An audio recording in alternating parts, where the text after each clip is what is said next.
Hello everybody, and welcome to the AWS Serverless webinar series, Unleash Innovation and Build Modern Applications.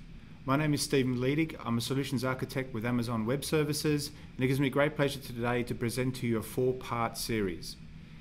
We're going to start off talking about what's new with serverless. And we're going to talk about all the releases that we've made at reInvent last year and all the new functionality since. Things like AWS Lambda layers, API gateway, WebSocket support, runtime APIs, and many more. In the next session, application modernization in a serverless world, we're going to take a closer look at the impact that serverless technologies is having on modern application development and how these technologies can help you make better decisions around things like microservices, messaging and integration patterns, and also databases.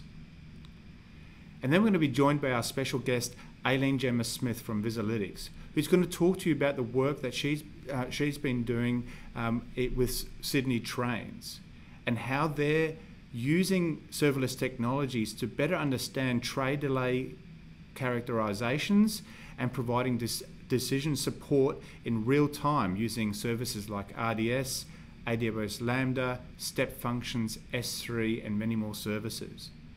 And finally, we're going to be joined by the team at Cloud Conformity. Paul Hortop and Mike Ramati are going to talk to you about how their journey to processing 200 million well-architected checks a day, spanning over 2,000 Lambdas and over 100 DynamoDB tables.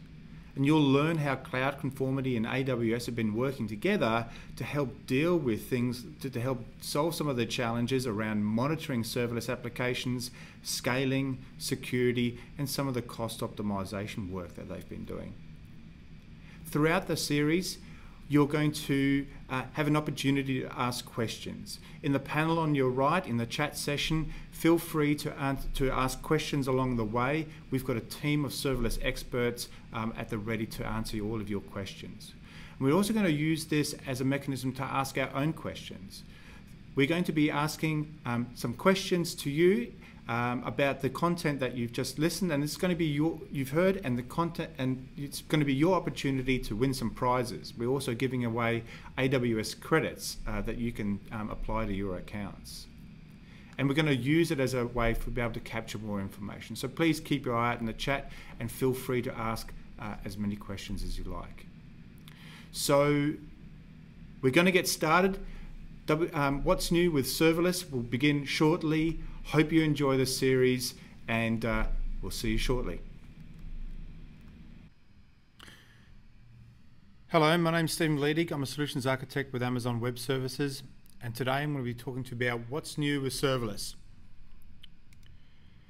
Really what this session is about is a recap of all the latest and the greatest since reInvent last year to date. I want to talk about the innovations we've made to our compute platform, the enhancements to the developer IDE experience. We'll review how our language support in Lambda and the serverless programming model is changing what and how developers are building serverless applications. And finally, we'll finish off with announcements we made to our integration and database services. So let's get started. So some providers choose to run multiple customer containers and code inside of a single server or virtual machine. And this is tempting because it provides excellent efficiency and makes it easy to achieve low latency. However, a multi-tenant approach like this doesn't provide the high security separation that single tenant instances or servers provide. For AWS, this is not a trade-off we're willing to make. The other approach is to run each customer container or code in their own set of dedicated servers or virtual machines. And this provides the same security and isolation as an EC2 instance, but makes it difficult to achieve the best performance and efficiency. When we launched Lambda, we chose to use dedicated EC2 instances for each of our customers, and this provides the security we need, albeit lower efficiency and higher cost for us.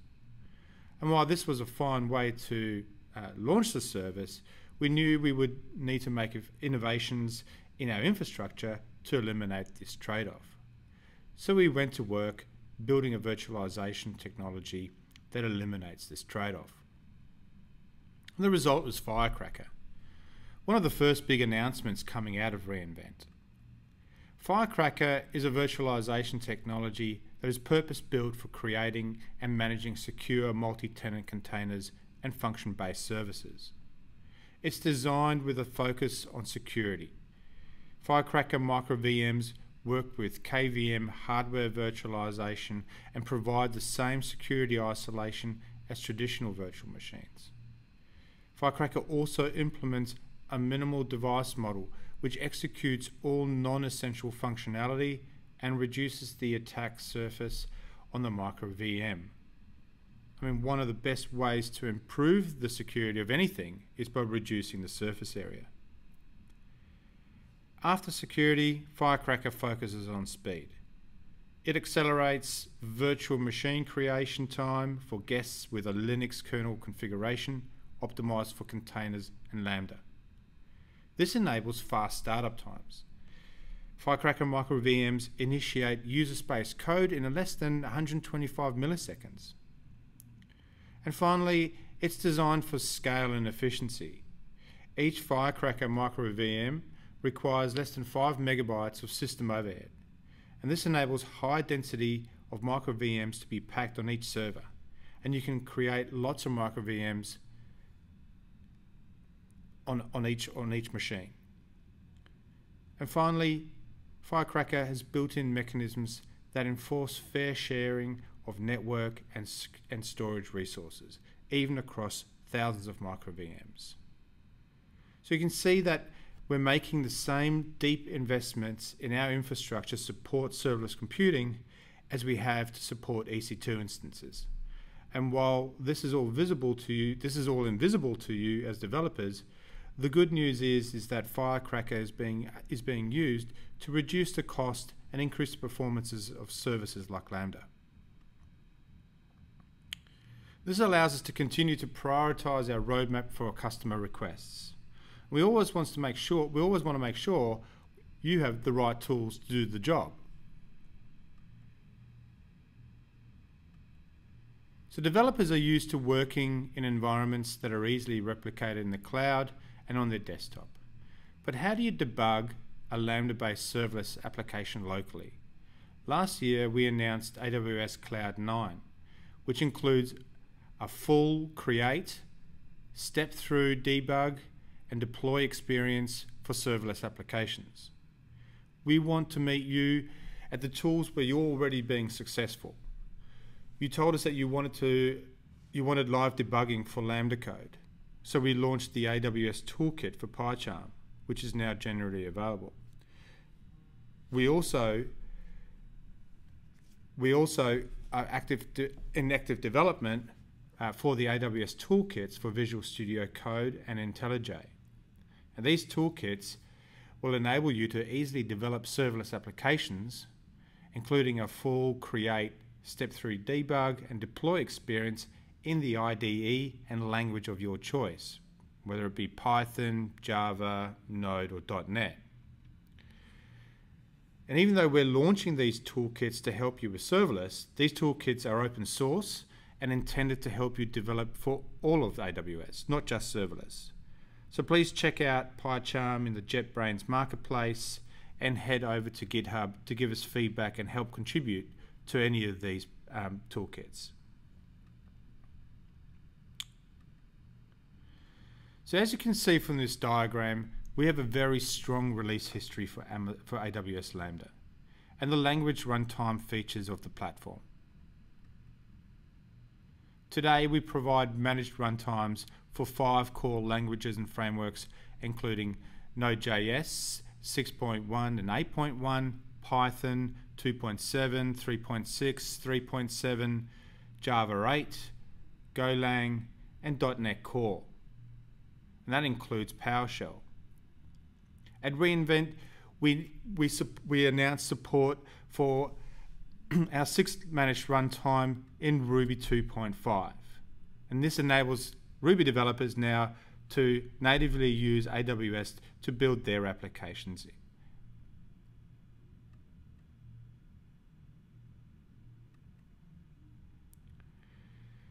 So we're going to keep adding more languages, but sometimes we hear from customers that there are some enhancements that they're looking for, or there's a specific version of a language that they want to use, or perhaps they want to use some kind of offbeat language. We wanted to meet that customer need, so we made it possible for you to bring your own custom runtime. Effectively, you bring your own language. Now, our Ruby support is actually built on this capability. So at launch, we provided a C++ and a Rust custom runtime library that you can use in your that you can readily use in your applications, and they're available on GitHub. We also have a variety of partners that are providing some runtime such as COBOL, Erlang, PHP, and even Swift. And as you can see, the runtime constraints of Lambda have been virtually eliminated. And as developers, you can now build serverless applications however you like. And one thing I will point out though is this: by choosing to bring your own runtime to Lambda, you are effectively taking full control and responsibility for that implementation. So my advice would be to consider whether or not a managed runtime is better for you over a custom one, so you don't have that additional overhead of managing that runtime, unless you think there's a strategic advantage of doing so. So how are custom runtimes made possible? Well, through a new feature in Lambda called Lambda Layers, which lets you take shared code, libraries, and dependencies and separate it out as a layer. Now, so what does this look like? Well, if you've developed Lambda functions before, you know that you've got to package all of your application dependencies for your function. For the development teams, deploying a large number of functions and managing these dependencies and rolling changes out in production can be challenging. With Lambda Layers, you upload this layer once, and it can be referenced across all of your functions. You can version each of these layers and also control access through IAM policies. So Lambda Layers allows developers to start uploading once and reuse multiple times. Lambda already lets you package your dependencies, but require you to duplicate it across all of your function code that you wrote. So we see developers adopt these. So what we've seen is that developers adopt patterns of thin wrappers around their core functionality across functions, and layers make it easy for developers to reuse code within Lambda. This also lays a foundation for us to innovate further on behalf of you, the developers, and allow us to optimize how your code gets initialized and loaded. One of the important additions to the Lambda Layers release was to provide support for the serverless application model. Now, with a new Layers version resource, you can use layers within the serverless application model. And with version 0.8.1 or above of the serverless application model command line interface, you can now support layers locally and remotely, which allows you to work with layers while doing local development and easily consume layers with other parts of your organizations that are responsible for managing that layer, or easily integrate layers from third-party providers. And most importantly, I guess from a deployment perspective, is it allows you to standardize and roll these assets out through your deployment pipelines.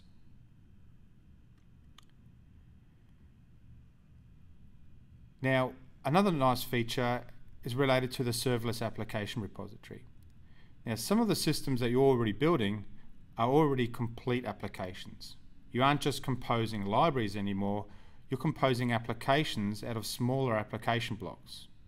Now, last year we announced the serverless application repository Now, if you remember, it made it easy for your teams to store and share and deploy serverless applications. The repository allows you to deploy pre-built applications that you already have tested, you've already verified them, and approved them for use by your organization. And the repositories also makes applications available for private use within your organization, as well as public use, and allows you to bring in applications from partners and other third-party developers. Now, what we heard from customers is that as serverless applications grow, common patterns start to emerge, and that often get re-implemented across teams and projects. And this results in duplication of effort, hurting developer velocity, and makes it hard to enforce architecture best practices across an organization. So now we support nested applications in the serverless application repository. With nested apps, you can compose applications together from smaller application components and store and deploy these nested apps in the serverless application repository. So different teams in an organization can easily contribute to the architecture design in a collaborative manner, and each of these components can be reused by other applications. Again, we've provided serverless application model support for nested apps. Now here we can see at the top here, we can see your function. And your function is now consuming a nested serverless application. How do we make this unique? Well, by passing in parameters that make that application unique through the serverless application parameters section down here. And so we can see you can start to compose fully fledged applications with reusable application components within your application architecture. Let's move on to API Gateway. Now this service continues to evolve. You have several options for deploying RESTful APIs using API Gateway. You've got edge optimized endpoints, which come with their own fully managed cloud front distribution and make it really easy to work with REST APIs. We also launched regional endpoints, which allow you to create REST APIs that can be accessed from the same AWS region in which your REST API is deployed. Now, this helps you reduce request latency when API requests originate from the same region as your REST API, and also provides you with the ability to manage your own caching layer if you choose to. And you can create private APIs. Now, this was a massive ask from a lot of organizations. And basically, these APIs are fully private, can only be accessed from your virtual private cloud using a VPC endpoint. So since the announcement we made at reInvent, I should say, we've launched support for WebSockets in API Gateway. And this will enable developers to build real-time two-way communication applications running on Lambda functions or other API Gateway integrations.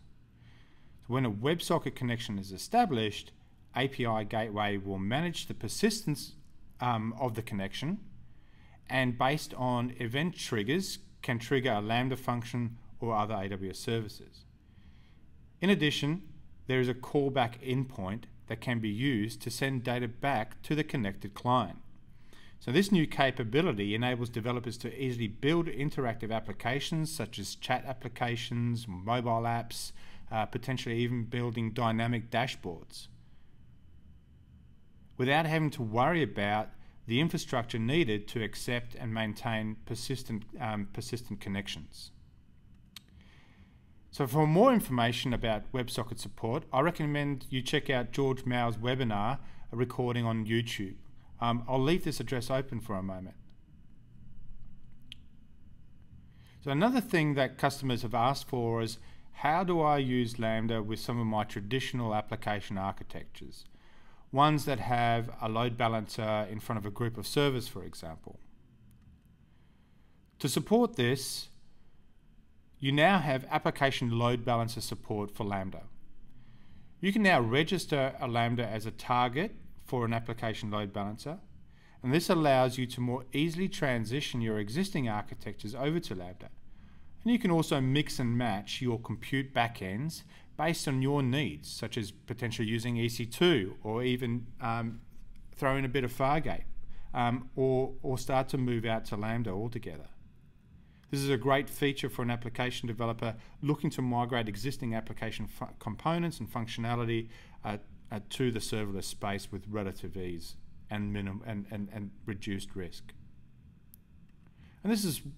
But if you're looking for authentication and authorization, request validation, rate limiting and throttling, SDK generation, and direct access to AWS service backends, then maybe this is not a service for you. Use API Gateway for that kind of functionality. And this is what it looks like in the console. It's fairly straightforward to set up. All you need to do is create a target group, with the type of function, Lambda function, and then select the function where you and the version or alias that you want to route to, and finally set up a path that points to that resource group, that target group, and away you go. Fairly straightforward.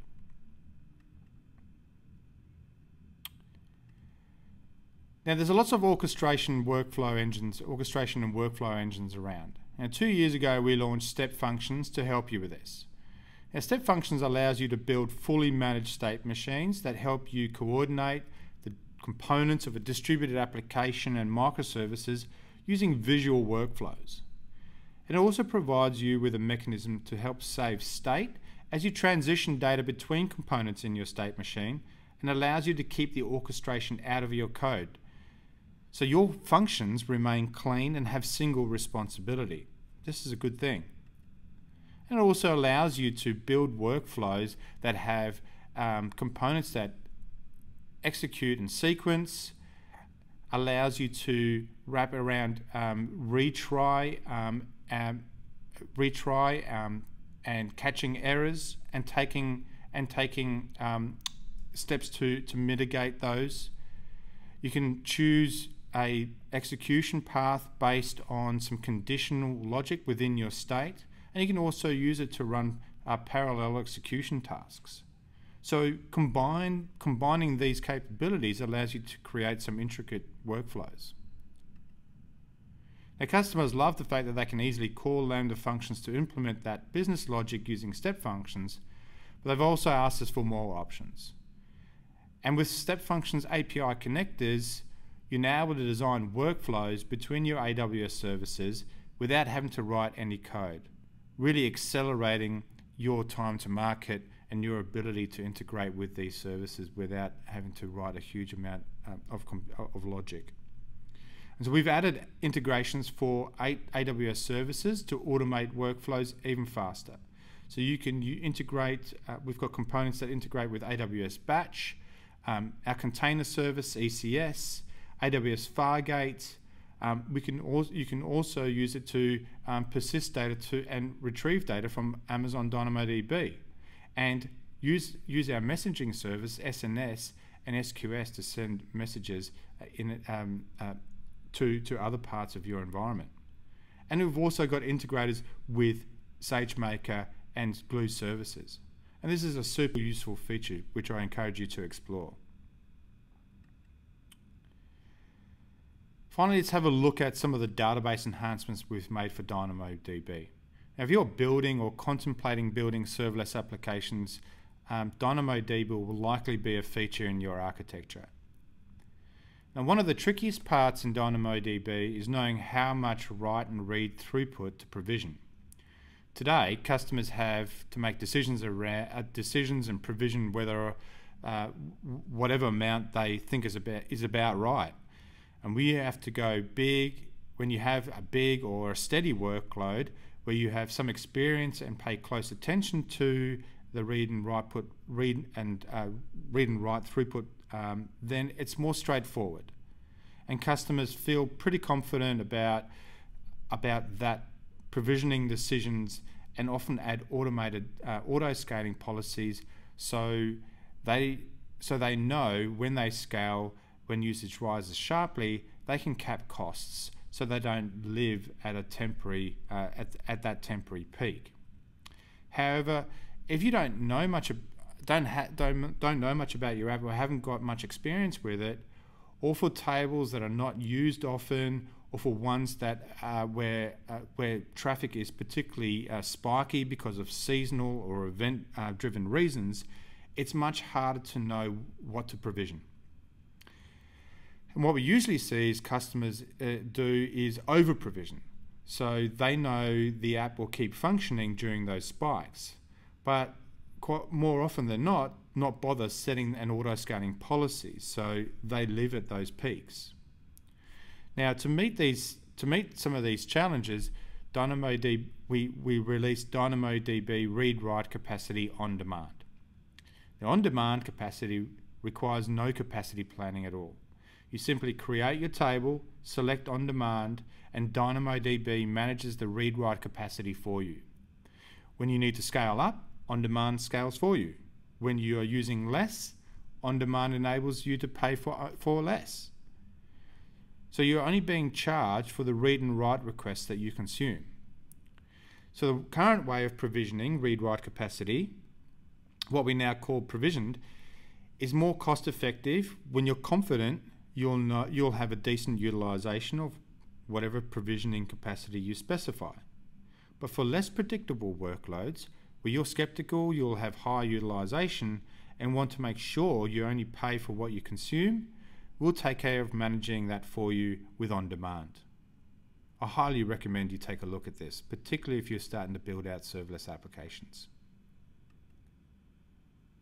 One of my favorite announcements is from reInvent is transactional API support for DynamoDB, which allows you to create transactions on multiple items in multiple tables with no restrictions on keys, partitions, shards, and so on.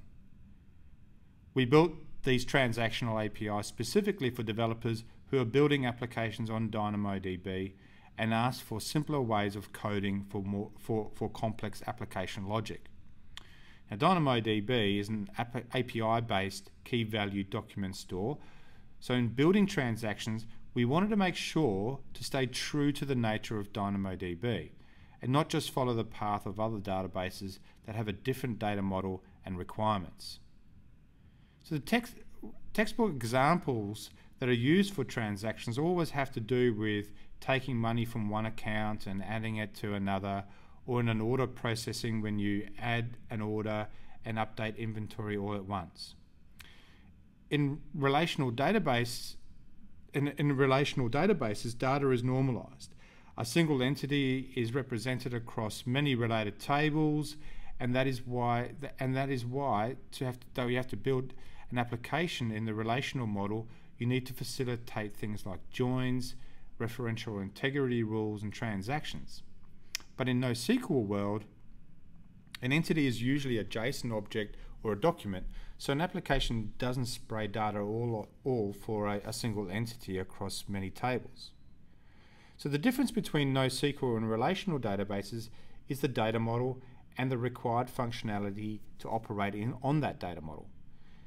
It happens that transactions are useful in both models, but the existence of transactions does not mean that you can or should do relational algebra in DynamoDB.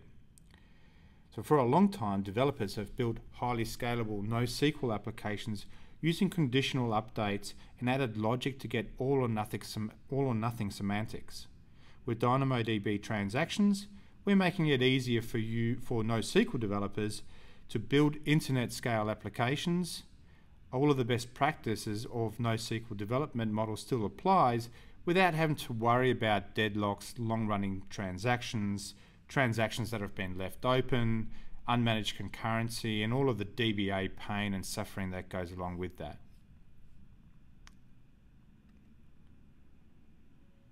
So, as I draw to a close, all of the all of the announcements that I've just shared with you and much more is available at our reInvent site, where you can find videos to all of the related material and deep dive sessions that dive into the topics that I've just mentioned to you. So please go check that out. Also, if you're a developer and you're not already on the AWS Developers Slack channel, get on there now. We've got rooms that are focused on serverless, application development, containers, Kubernetes, community, and many more things. So please join the AWS community discussion. There's experts from all over the world taking part, including AWS Solutions Architects and other technical staff, and they're more than happy to help you with any questions that you might have.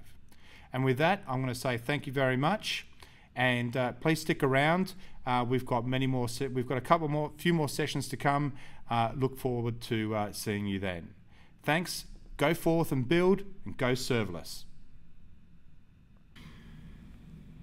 Welcome back, everybody. My name's Stephen Liedig. I'm a solutions architect with Amazon Web Services, and this is the second part in our serverless series, application modernization in a serverless world.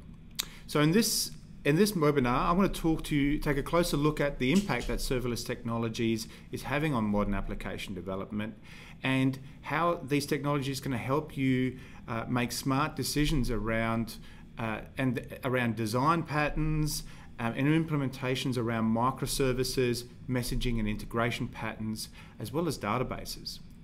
But before we get started, for those of you who've just joined us, a couple of logistical points. In the right-hand side of your screen, you'll see a chat session.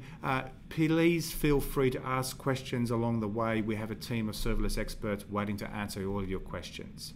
We'll also use that chat session to provide you additional information and use it as a mechanism to ask you our own questions. So we'll be giving away prizes throughout the web series, and it's your opportunity to win AWS credits and other prizes along the way. So let's get started. Application modernization in a serverless world is going to get started right now. Hello everybody. My name's Stephen Liedig. I'm a solutions architect with Amazon Web Services, and this is application modernization in a serverless world.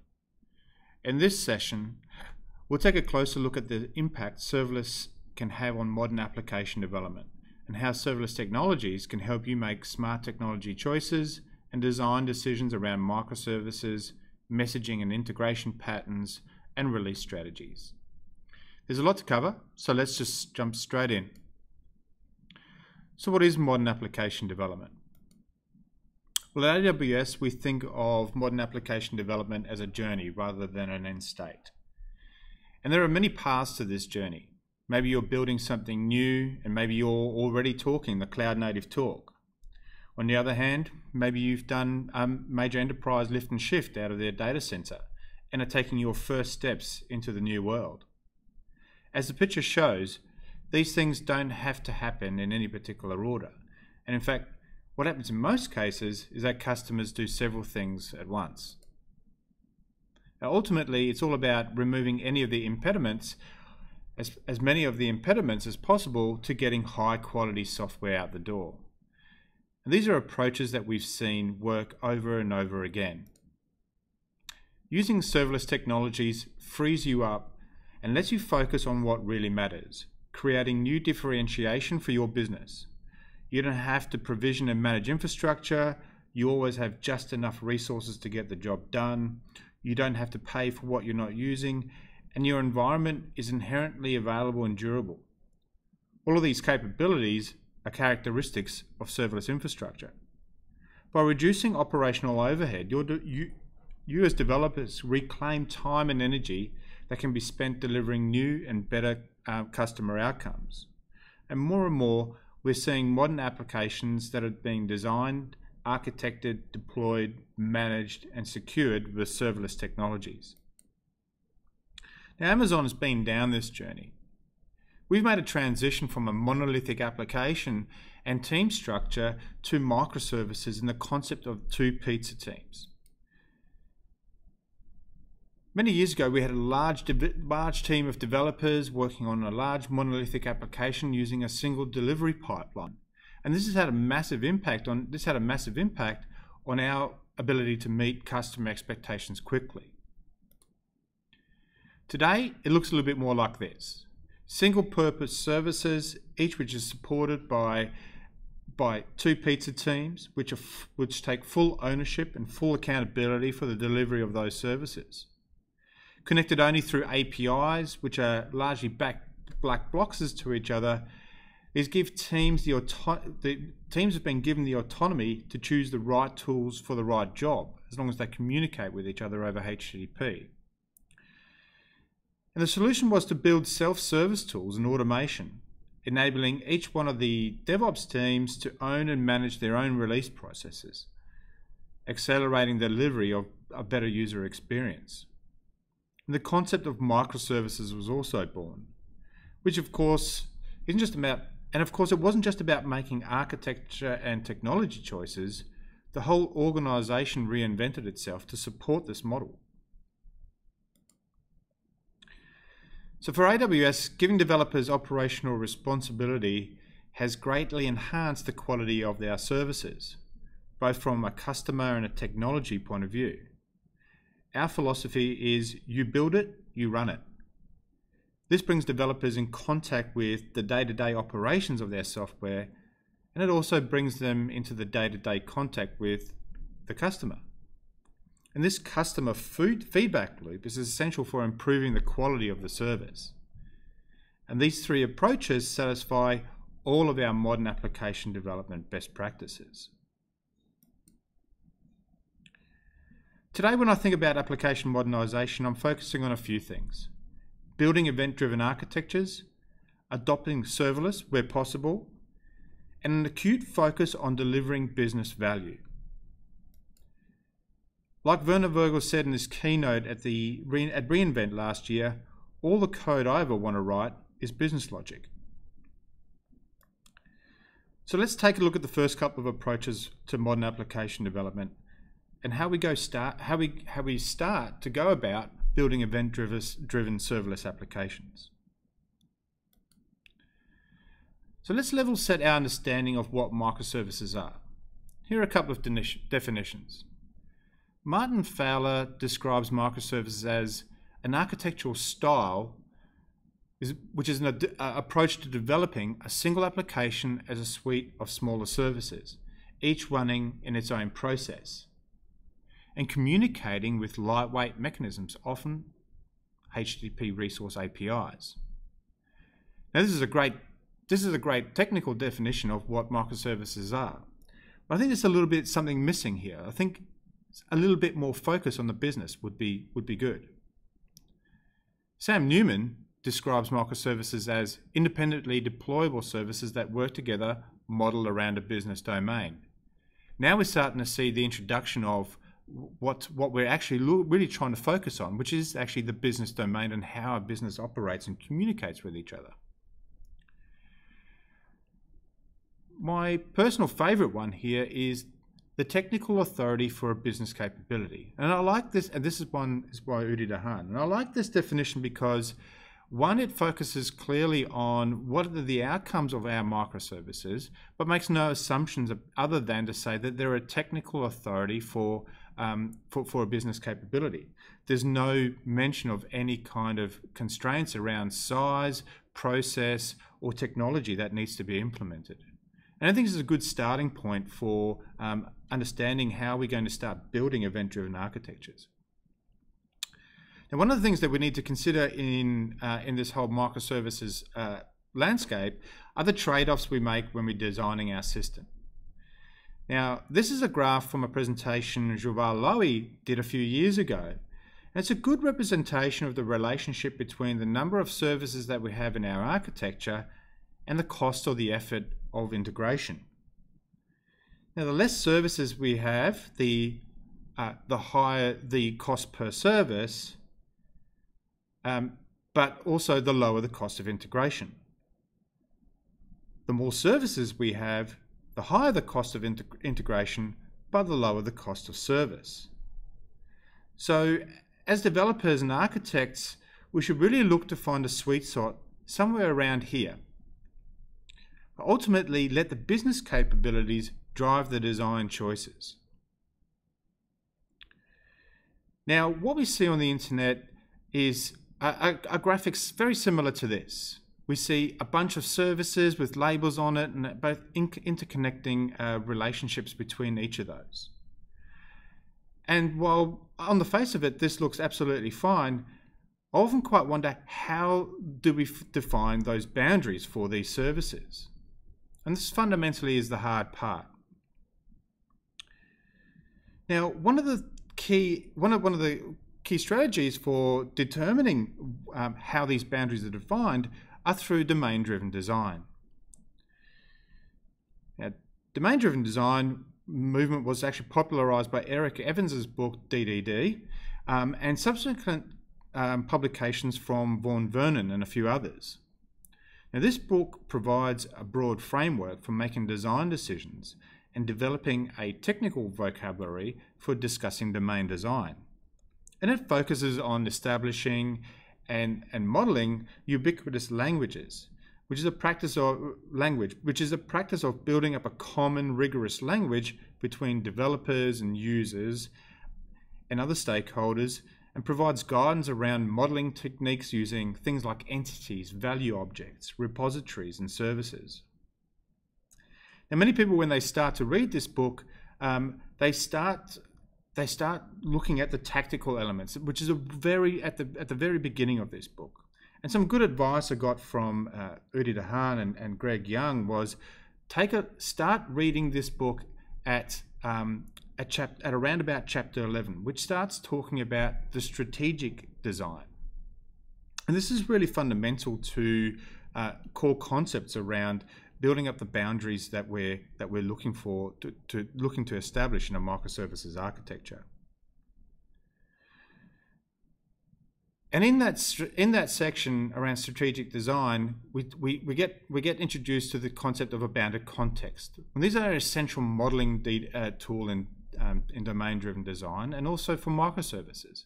And they help us identify the explicit boundaries around our understanding of the ubiquitous language and the things people really care about. And allow us to create multiple models for business concepts. Now, what is this multiple models? What am I referring to here? One of the things I really couldn't understand was, how can I represent something in multiple different ways? And an example that Vaughan Vernon has in his book is this a publishing example and how to model a book. Fundamentally, the upshot of this example is that there is no one model.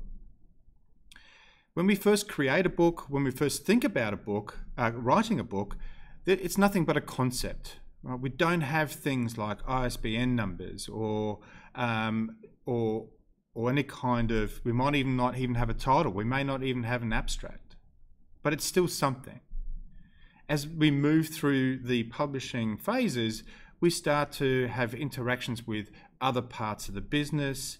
The book takes on other properties, things like, authorship, and it starts to develop an editorial process, and things start to develop themselves around, what is the layout of the book, and do I need illustrations?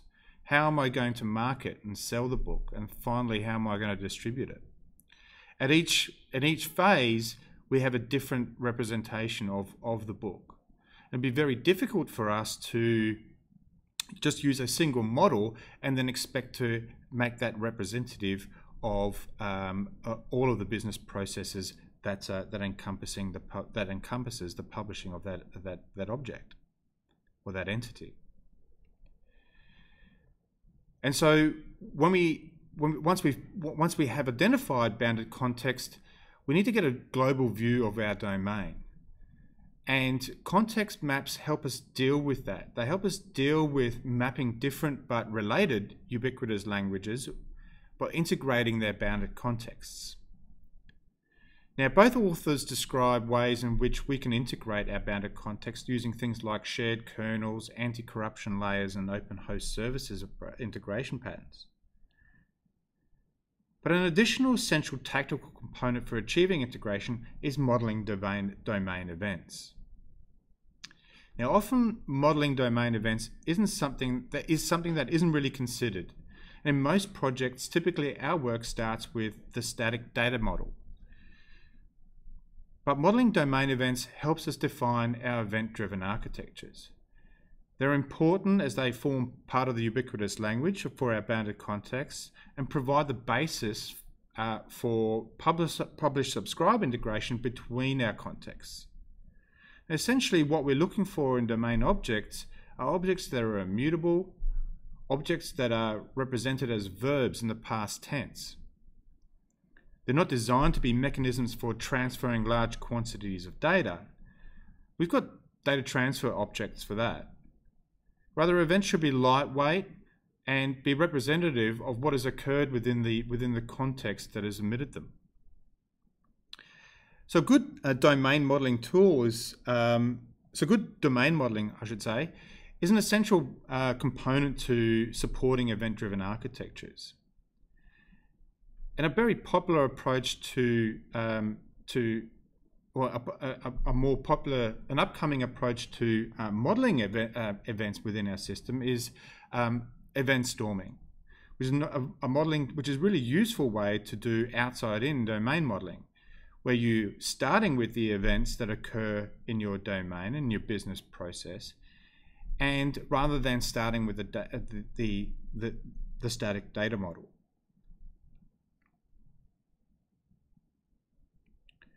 Now, fundamentally, all software development centers around managing dependencies. We want to have loose coupling and high cohesion and achieve a high degree of encapsulation. And if you've been in software development for a while, you will have heard this over and over again. And achieving this utopia is actually harder than it first appears. And it's easier said than done. But from a coupling perspective, we need to understand that we're not just dealing with package level dependencies and having to make decisions around things like dependency injections and those kinds of things. But we're also concerning ourselves with things like platform level dependencies. So what is it within? Am I integrating different types of platforms, and how I'm going to communicate with that? Standards such as HTTP have assisted us with that, but there may be cases where you still have some platform level dependencies. Other things like time-based dependencies between collaborating components within your environment are also coupling concerns that you need to be aware of and need to address.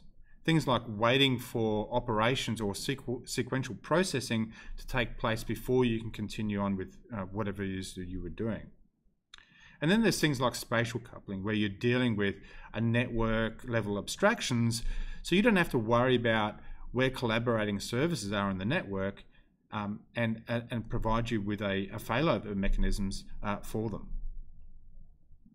So achieving this loose coupling is difficult.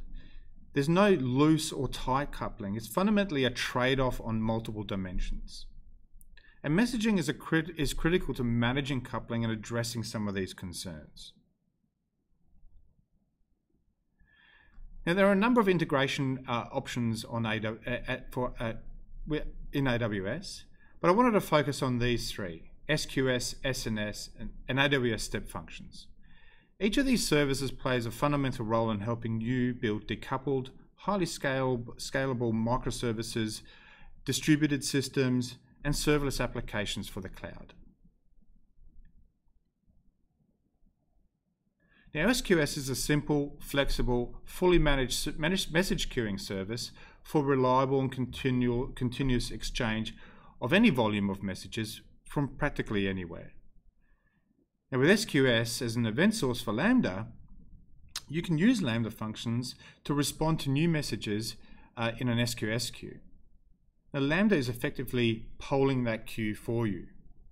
you still get all the great stuff SQS provides you. So your integration model doesn't change whether you're polling that queue yourself or not. You still have message durability. You still have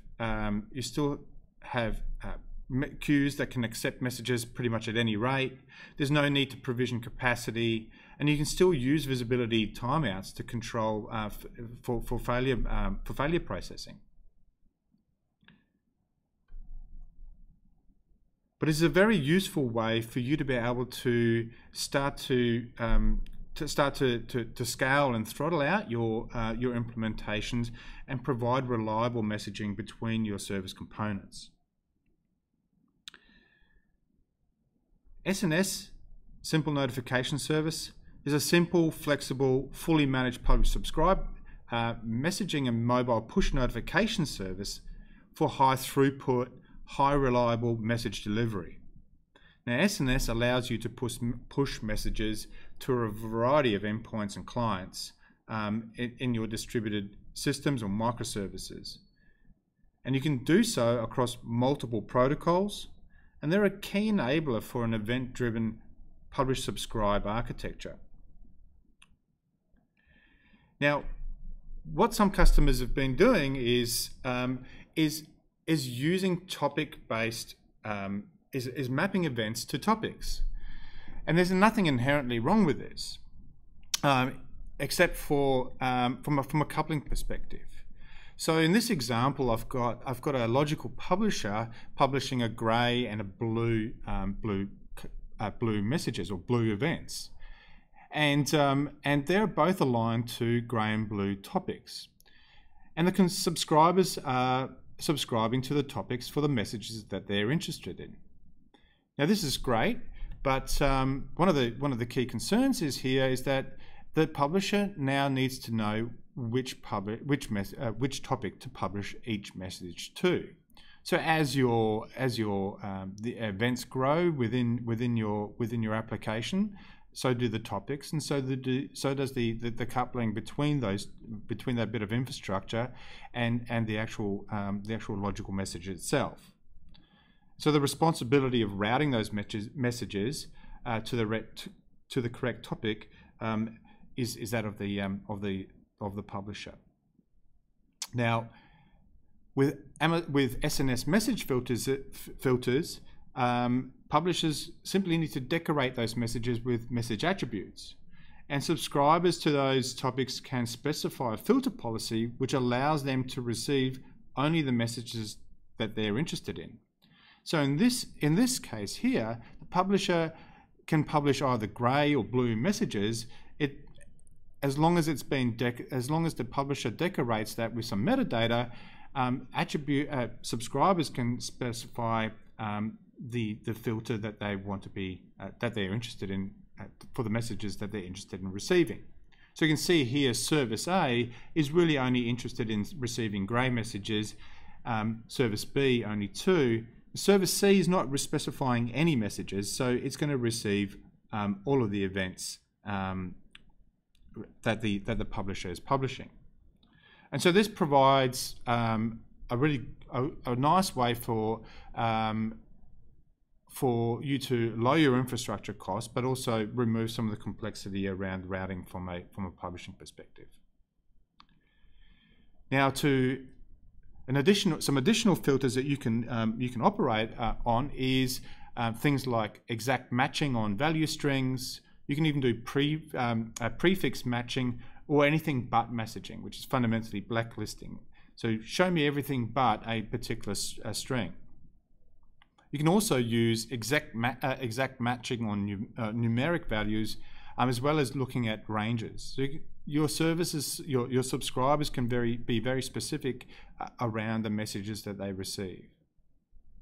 And this is a great way to start filtering through, optimizing your microservices environments.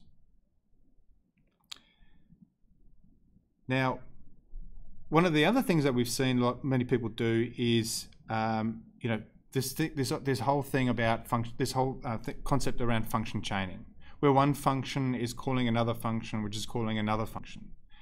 And there's a bunch of problems with this.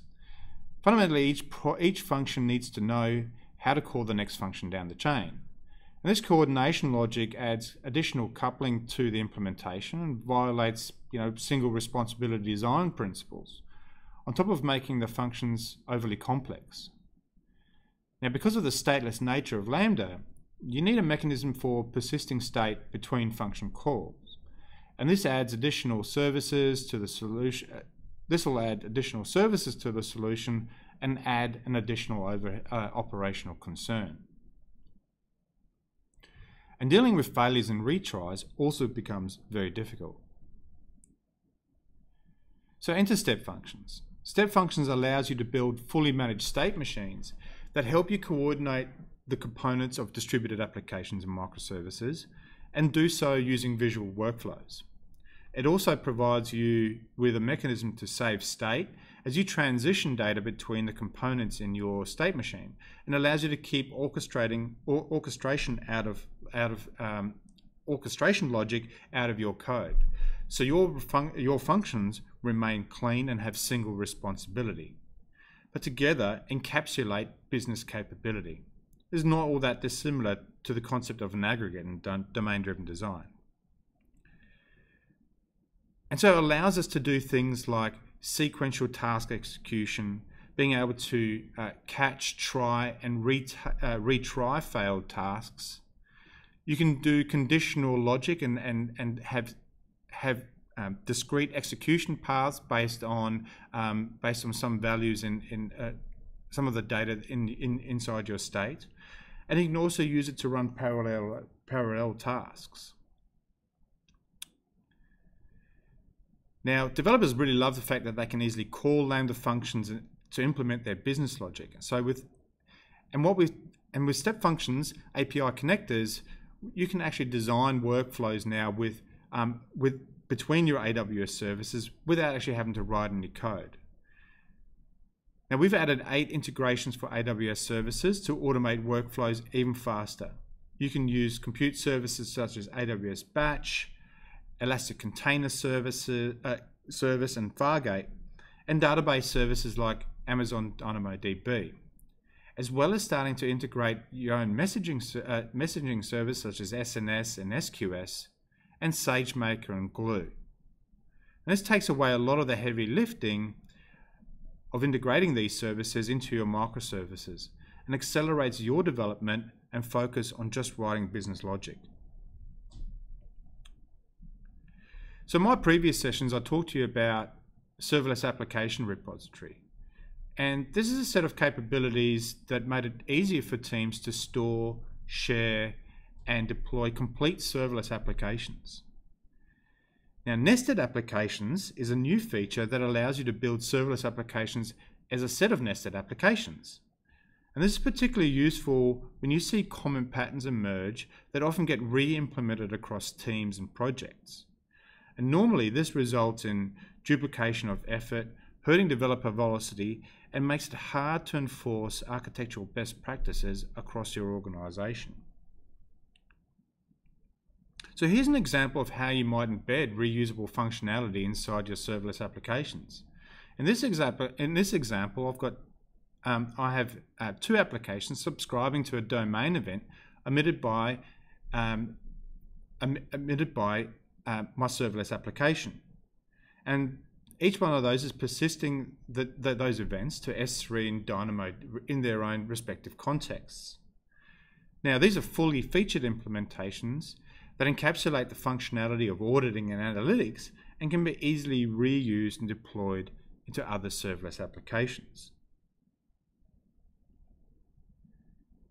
Now, if you put all these service capabilities together, the messaging components provide you with a highly scalable, durable, cloud-native implementation for common design patterns to support asynchronous, event-driven microservices communication in multiple different ways.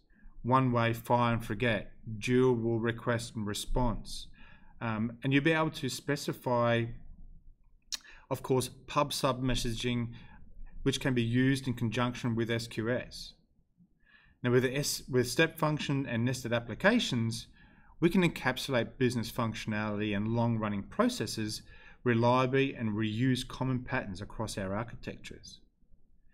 The important thing to recognize here is that our messaging and integration patterns allow you to provide reliable and scalable architectures with loosely coupled microservices with explicit boundaries.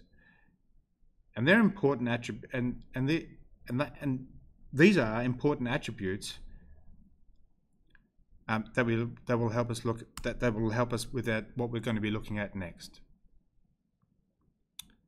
So I've spoken a lot about microservices. Let's take a look at two other approaches for modern application development in the serverless context: modeling applications and infrastructure as code, and continuous integration and continuous deployment. Now, first thing I want to do is introduce you to the serverless application model. This is how we model and functions and serverless applications. Serverless application model is an open source framework that provides shorthand syntax to express things like functions, APIs, databases, and event source mappings for our Lambda functions. And effectively, it's a superset of CloudFormation. It helps us transform and expand the syntax to output CloudFormation syntax. And it supports, because it's fundamentally CloudFormation, it supports all types of CloudFormation resources. You can find more information on this link. And here's just an example, a very simple example of how you can use serverless application model. So in just 20 lines of code, I'm able to create a Lambda function, specify its handler, its runtime, where I can find where I can find the source code that we're going to be deploying to the platform. I can also specify my IAM policies and the event sources. In this case, it's API gateway. Now, and then map that function to a specific path for a specific method. Now, this is a implicit definition for that mapping, and what serverless application model is actually going to do is going to create an API with those resources and actually create the integration mapping necessary to point to that Lambda function. We've also got a way to create DynamoDB very, very simply, and then use that as a reference in my IAM policy. So with this 20 lines of code, you can see I've actually accomplished quite a lot. Accompanying SAM is the SAM command line interface. Now, this provides us with a mechanism to initialize, run serverless applications locally. I can invoke and start APIs. I can invoke and start Lambda functions. I can also use it to generate events that I'm going to need to consume and build out my serverless applications.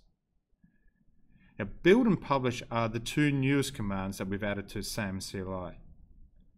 So SAM allows you to build up your Lambda source and generate the deployment artifacts that create.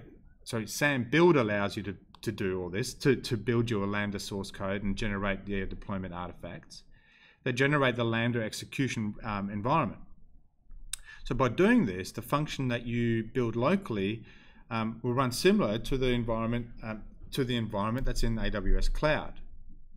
So the SAM build command iterates through the functions in your application and looks for a manifest file, such as a requirements test if you're doing Python, that contains all of the dependencies, and then automatically creates deployment artifacts that you can deploy to Lambda using the SAM package and SAM deploy commands.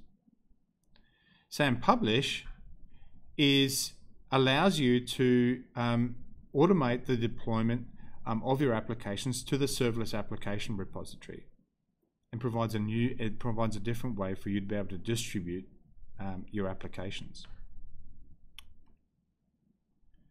Now, typical workflow for developers when they're using SAM is first by using the init command, by creating a function and specifying a runtime.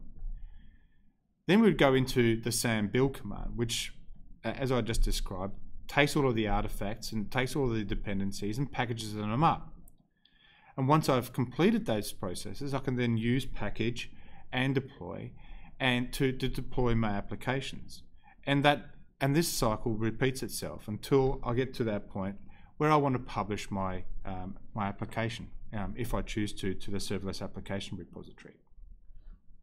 I can also start to use the serverless application model template file within my build environment. Now, AWS Code Build is a service that provides you is a fully managed build service that compiles all your source code, runs all your tests, and produces all the software packages by executing the commands that I just talked about. So it can scale continuously and have multiple concurrent builds. You can have multiple concurrent builds. But the best thing about all of this is they're built around the same pricing structure as Lambda is, whereas you're only paying for the minute or the time it takes actually takes to do the compilation, and you don't have to worry about managing any servers. Now, each build runs effectively in a new Docker container for a consistent, immutable environment. And Docker and AWS CLI are installed on every code build image, so you can start to build up your commands with certainty that they'll execute correctly. And you also have the ability to provide your own custom build environments that are suited to the needs of your particular application. Now, from a serverless perspective or from a Lambda perspective, we've got you can build up your multiple phases within your build environment through a build specification file. And this allows you to run things like your CI, your continuous integration testing, and also allows you to execute the packaging commands necessary to transform your applications into deployable artifacts. And this facilitates transition and automation of your serverless application through your build cycle, through your deployment cycle, sorry. Now, another way we're looking at modernizing application development is in our approach to infrastructure as code. Now, the AWS CDK is an infrastructure modeling framework that allows you to define your cloud resources using an imperative programming interface. And this makes it much more approachable for developers than regular CloudFormation. The CDK provides a library of higher level resource types called construct classes, which you can compose into stacks and apps. Now, the CDK is currently in developer preview, and so if you want to be able to, so please check it out. And we are actually taking feedback and looking for collaboration on the actual framework itself. Now, here's some examples of what CDK looks like. This is an example. This is a useful way. CDK is a useful way for creating high-level structures. For example, a VPC in your standard in your environment, and it's an easy way for you to standardize, the creation of subnets and gateways, network address, NAT services, routing, and security groups. We've also got high-level resources for introducing things like, for creating things like a load balance Fargate service.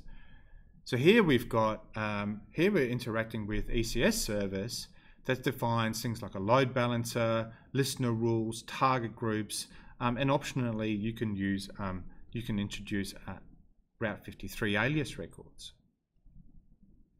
Now, these 22 lines of TypeScript code basically generate over 400 lines of CloudFormation syntax.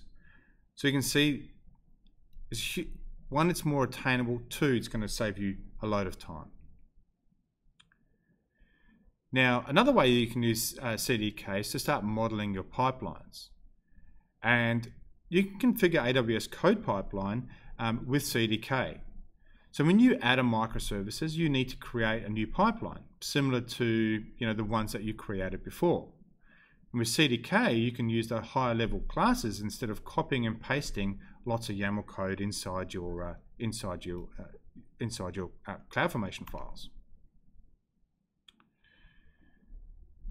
So here's an example of how you might create a microservices pipeline. As you can see, we've got a number of different constructs in here. We've got the pipeline. We've got an access to secrets parameter, and we're passing all of those credentials into the GitHub source action, which is going to kick off our pipeline. And here's the pipeline stack. And so, as I was mentioning before, in this stack, you can create the constacks you can create new pipelines simply by creating new pipelines, and aligning those to new microservices. Now, just like with the SAM CLI, you can use the CDK CLI commands to help automate and use the CloudFormation actions within your pipeline to automate the deployment. And you can also use the CDK SAM CLI plugin with your Jenkins environment to execute these commands. So you can see we're starting to develop and think of ways to help accelerate the delivery of your applications. So let's wrap this session up by asking you what really matters. Fundamentally, modern application development is all about greater agility, less overhead, better focus, increased scale, more flexibility, and only paying for what you value. As developers, we should be focusing on what we're seeing to be a new way of building applications. Developers can, should, and could be able to do almost anything. Leverage existing platforms that are opinionated to help drive out and build best practice, security, scale, performance, and cost aspects for you. And with that, I want to say thank you very much. Look forward to the next session. Go build and go serverless. Welcome back, everybody. My name is Stephen Liedig. I'm a solutions architect for Amazon Web Services. And welcome to this next session in our serverless webinar series. If you've just joined us, never mind. The previous sessions that we've made today have all been recorded, so you can view them at your leisure after we make this available online. So before we get started, a few logistics. I just wanted to let you know that we have a chat session in your browser, and you can use that chat session to ask questions at any time throughout this presentation. We have a team of serverless experts ready to answer your question, and so fire away at will. We also will use this to ask our own questions. We've got giveaway prizes. We've also got some AWS vouchers. So when you see us asking a question and you're the first person to answer that correctly, then we'll send you those prizes. And we'll also be posting links and other resources that are related to the presentation, so you can use those to follow up throughout after the presentation is completed. So with me today, I have Aileen from Vizalytics. Welcome, Aileen. Thank you. It's a pleasure to be here. Thank you for coming. Aileen, what's Vizalytics and what do they do? Thank you. Well, the mission of Vizalytics is enabling change with data. We have a proprietary platform that serves our customers in the public and private sector with a focus in transportation, tourism, and economic development. And customers who come to us all have the same pain point. I don't know what I don't know about what's in my data. I don't want to have a heavy BI expensive solution, and I don't have the budget to hire data scientists. Mm-hmm. Can you help me to discover those insights? Can you help me to be more proactive instead of reactive? Right, okay, fantastic. And serverless is very much part of your story, and you're going to Absolutely. be talking to us about the work that you've done with Sydney Trains today. Correct. Excellent. Well, without further ado, I'll pass it on to you, and you can tell us all about it. Wonderful. Thank you very much. Thank you.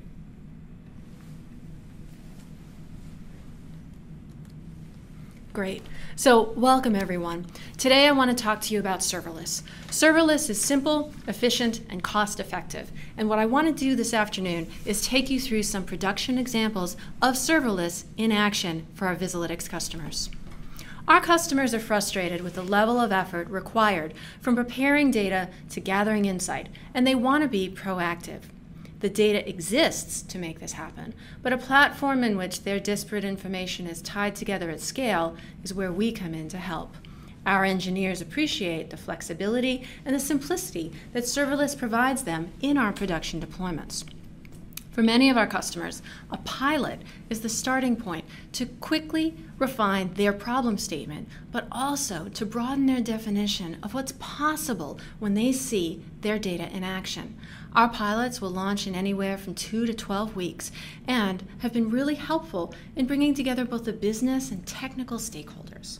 Today, I want to focus on the technical aspects of using serverless in production. So, let's get started. Serverless drives multiple parts of our platform. Our engineers love the scalability, the replicability, and the flexibility that serverless enables. Our customers love the cost effectiveness. I want to dig in because our dashboards are a fairly straightforward approach to web-delivered dashboards.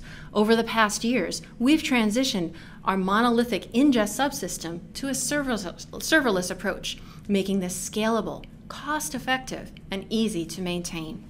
We can change individual pieces much more easily and effectively, so there's no need to do a large-scale release just to change individual parts of the system. They can all be easily managed. And this matters to our clients because as they want to add new sources of data, we can quickly integrate new endpoints seamlessly. In terms of machine learning, we can readily augment our graph with various kinds of ML and graph analytics. Later on, we'll cover continuous training for delay characterization in trains. So, let's take a look at the architecture. What you're looking at right now is a generalized sample of our architecture. All of our solutions are web delivered to our users. Previously, we used servlet containers like Tomcat hosted on EC2. We have now transitioned the vast majority to serverless, with the little exceptions of some interactive stateful visualizations that actually need a visualization server. But transitioning was easy, and the cost savings were significant, on order of 90%. Now think about that, 90%. Now, let's move on to ingest. It's serverless, and it makes heavy use of AWS Lambda, Amazon Kinesis, and Amazon S3. We're going to get into more detail on that in the next slide. Our knowledge graph is a proprietary graph platform, but certain aspects of how we augment our graph have also transitioned to serverless using Amazon SageMaker and AWS Lambda. We'll also dig into those further on. Why serverless for us? It's easy to maintain, easy to structure an architecture. It removes the pain of operational maintenance. It allows you to separate concerns, design patterns in a more effective way. There's flexibility. We can pick up and we can replicate this elsewhere quickly for other clients. And it allows our engineers to focus on the different, more complex problems within our graph instead of a huge time sink of operational concerns. So I want to pause for a second and talk about graphs because not everybody is familiar with them. Because our solutions require us to understand data in a multidimensional and highly contextual way, we've found graph databases to be an elegant and effective way to model and analyze data. By the way, Amazon Neptune is a managed graph solution that can support both RDF and property graph models. Definitely worth looking into, and our team uses Amazon Neptune in some of our solutions. So, this is an example with rats, and it can help explain why impacts and context matters. The customer problem here is understanding their risk for city and council fines and exposure of their shop and goods to vermin. The graph allows us to map both space and time and to give context to the impacts of different events. Space locations are things like streets and intersections and stores and how far apart those businesses are. Time for different purposes can be days, hours, minutes, seconds, or microseconds. Depends on the use case, but here, minutes and hours works. The timepiece looks like a tree, and those things aren't connected until something happens. They simply exist independently in the graph. But then, an event happens. Here, a rat infestation report has been filed. Think about this as we're adding a fact. what happened is a rat report came in, and it's now dynamically connecting spatial, where and what place, and time, at what time. What we want to do in this example is help the user, who's a shopkeeper, to understand what's the impact for them, what's their risk for a fine or a rodent infestation, and how does that impact change over time? How does that impact work within space? So here's where it all comes together. We have another node that we've added into the graph. That node is a rat infestation, the impact event. It was triggered by the rat report. Then you can see that it impacts different things in different ways. All those impacts have different weights. Those weights are different based on what kind of a store it is, a florist versus a restaurant, and how close it is to the location of the report. Flower shop 2 blocks away is not going to be as concerned about rats as the 2 food shops that are within 25 meters of the report. We know this impact matters because we validated the assumption with our customers. So the following day, there's still an impact, but the weights start to change. And this also considers the historical data over time, and we've built out decay curves for different kinds of impacts and risks. The decay curves define how long the impact matters for, and the decay curve also defines those weights. What's your risk for getting a fine for rats? We see a correlation of rodent reports made and the likelihood of these businesses getting fines, and then how this maps over time. Different areas have different weights, and then you can even pull back and start to see larger patterns and identify what areas and what businesses are at risk. And this is showing how over time the impact of the event has decayed out 1 week later. So graphs are multidimensional across time and space, and they give context to what's happening and why. And this is just one simple example of some of the work that we do. But I want to come back to serverless because that surrounds all of our graph work. Okay, now that we've talked about the graph, let's dig into our overall reference architecture. This is for our client in transportation who wants to know more about the real-time punctuality of trains. Where are they? What's making them late? How does one late train impact others in the network? There are 3 serverless pieces. We're going to focus on 2. The first one, how do we build up the vehicle real-time position data and get that into the graph using serverless? Our engineers prefer serverless because it saves them the road-heavy lifting tasks, and they can focus instead on refining our graph. Let me take you through the sequence. Okay, first, we have to have a step function because we need to trigger the AWS Lambdas quickly. You can only trigger Lambdas once a minute with Amazon CloudWatch. So we set up an AWS Step Function.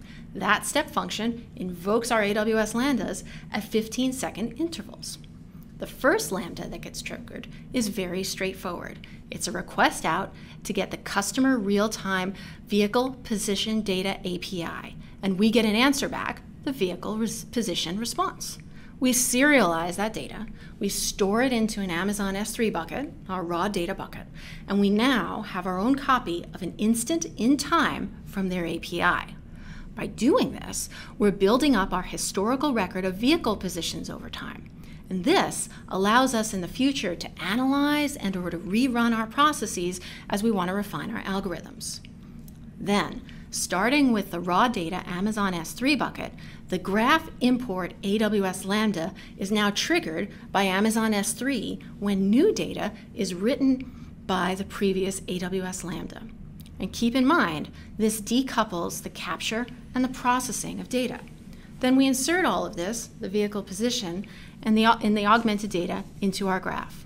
One of the things that we're doing is determining whether a vehicle that has come in via a position report has completed a trip, or if that vehicle is still running a trip. When we detect a trip has completed because it's in the final station as defined by the timetable, then when that happens, the AWS Lambda puts that trip ID into a queue. Now, that trip ID for a completed trip is put into the Amazon SQS queue. That brings us to our third AWS Lambda. This Lambda is triggered by the trip ID message in the Amazon SQS queue. The reason for this AWS Lambda process is to create training vectors for our delay characterization. Note, we use SQS here because it both decouples the tasks and allows for many trips to be processed in parallel by the AWS Lambda function. But back to our user, right? Because it's all about solving problems for our customer. Well, our users need to know not just that there are delays, but what kind of delays and what are the impacts of those delays on the whole system? Is it track segment related? Is it equipment related? Is it likely to impact future trips on the tracks? Will there be knock-on delays to other trips or to other tracks? Serverless allows us to answer these questions efficiently. And let me show you just the first part of the suite of delay-related insights that we create. Here is where we have our delay characterization training. It makes use of an AWS Step Function, AWS Lambdas, and Amazon SageMaker. So let me describe for you the continuous training process. I want to think of it from a workflow perspective. A step function allows us to orchestrate the interactions between multiple AWS Lambdas. This allows serverless functions to solve very complex problems. We start by triggering our training AWS Step function once per day. And keep in mind, because this is decoupled, it doesn't interfere or collide with any other processes. We start by having an AWS Lambda check for new data, and then, if new data is available, we have an AWS Lambda that will start a training job. Remember that the data that the Lambda is looking for are delay profile and delay change vectors that we have previously created. We'll see those in the next slide. The training process is asynchronous. So after kicking off the training job, the Lambda returns a value to the AWS Step function, noting that the job was successfully started. Now, if a training process has been kicked off, there's another AWS Lambda that's checking to see if the training is complete. When yes, the step function invokes another AWS Lambda to deploy the new model to an Amazon SageMaker endpoint. Following a successful deployment, there's a simple housekeeping function to perform cleanup and log the process. So let's review. We have a rolling window of scheduled versus actual performance, and we need to continually retrain because things are different. There's equipment and infrastructure changes, and they evolve. Ridership isn't constant. A train platform that's constantly crowded is going to have a different delay time than one that's empty. The data sets evolve. So at the simplest level, use only the delay data. In practice, particularly for classification and regression type models, context is important. The weather, events, the day of the week, time of the day, what season it is. And we've got two vectors of data, the delay profile, which is the deviation at each reporting point, and the delay change, which is the difference in the delay at each reporting point. So here's an example of two vectors. The first one is the delay profile. That's what you see on your left. The other is the delay change. These are shown in seconds. And while the image here is showing you station level for simplicity, we actually capture data at much more granular points all throughout the network. Again, note that these vectors are the delay profile and the change vectors that we discussed creating before. So let's dig into those lambdas. It's really simple to kick off a training run with Amazon SageMaker. We use Boto 3, the standard AWS Python library. You'll need some basic stuff like identify the appropriate container for your algorithm, identify an IAM role, identify the kind and size of training instance you want to use. But from a code point of view, the only work is setting up the S3 locations where the training data resides, and the S3 location to put the new model. Now we create our training job. Kicking off the training function is just a single function call. Just have set our parameters, training job name, hyperparameters. Here we're looking at k-means, so we specify the number of clusters, specify the algorithm with the data from above, and identify the IAM role and the input data. The manifest file is just the list of vectors that we created earlier. So we've finished the parameters. We've identified the output path, where to put the model, identified the instance types, and defined stopping conditions. Here we've set them at once a day. Remember that the training is asynchronous. Job is started, then the AWS Step function will orchestrate the process of waiting for the training to complete. When the training is completed, then we deploy the new model. And here we have the deployed model. Some basic configuration from the endpoint and on to invoking the model. Using the model is just as easy. In this case, the model is being invoked during an augmentation of data into our knowledge graph. What we have here is a very simple AWS Lambda that passes in a current delay profile vector of a complete trip to the Amazon SageMaker endpoint. It returns to us the type of delay, in this case, spot or increasing. So now, let me show you that in action for a customer. In this example, the bottom, we have a spot delay. It's between Branxton and the Singleton segment on the intercity line, and potentially can impact 4 trips with per trip delays of up to 14 minutes. This will keep updating, and our customer will know if those delays are increasing or decreasing. Because the delays vary and the type of delay can also change, it is extremely important for our client to have these real-time estimates. So, I want to wrap up by just pointing out, behind the scenes, we use machine learning.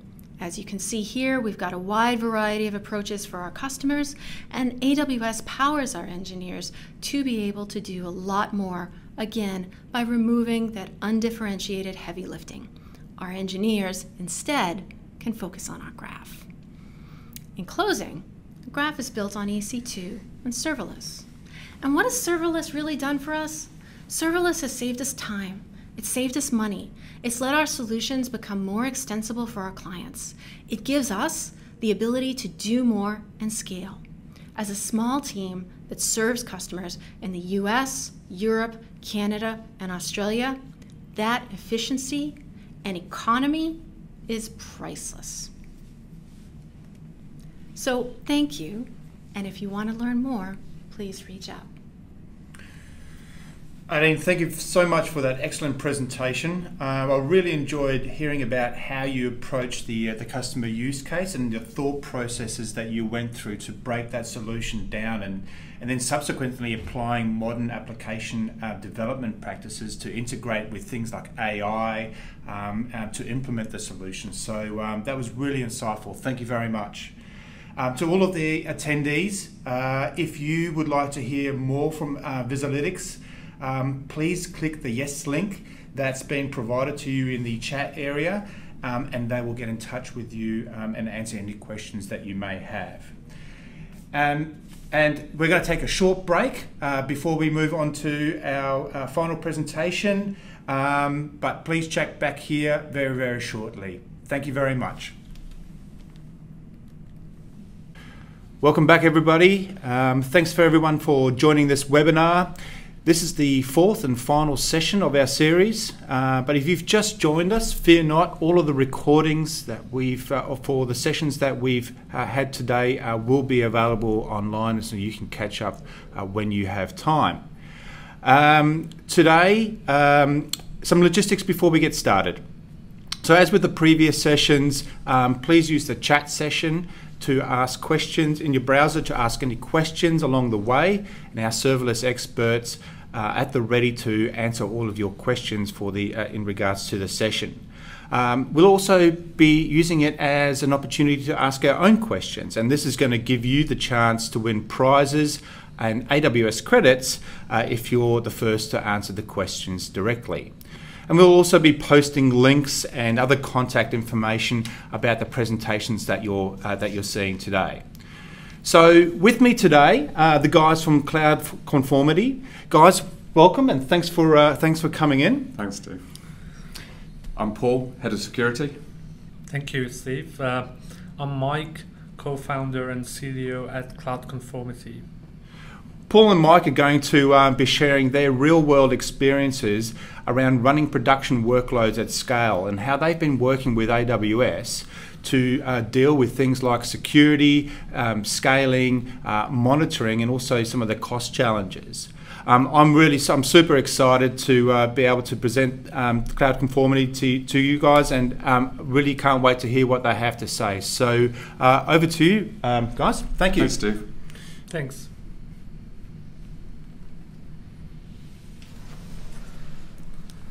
So we'll start by giving some background about our company and our application, and then explore some of the challenges we face and some ways we've found to solve them in the age of serverless.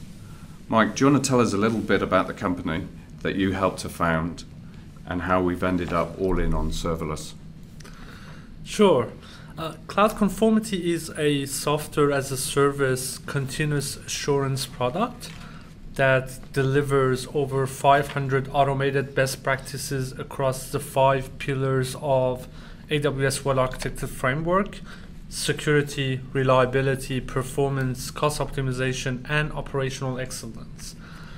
Along with the continuous assurance of your cloud infrastructure, Cloud Conformity is also an educational tool providing detailed resolution steps to rectify security misconfigurations, performance and cost inefficiencies, and reliability risks. So not only highlighting warnings and violations in near real time, but also providing rationale and resolution steps and automated remediation. The original idea was to know who's connecting to our AWS accounts, what are the changes they're making, and also what's the impact of the change. To make that a reality, Cloud Conformity now provides customers with 3 controls. First, before the event or preventive control. For that, we've got infrastructure as code, script scanning, our rich API set, and policy enforcement. Second, during the event or detective control, that's where we provide customers with 500 best practices. And after the event, or corrective control, which is our auto remediation component. We talk about these later in this presentation, but put it simply, it is our mission to promote best practices for cloud in a developer-friendly and API-first ecosystem. Now, the main reasons for using serverless were to boost productivity, inspire innovation, and make the most of limited resources. We wouldn't be where we are now without serverless. So in this slide,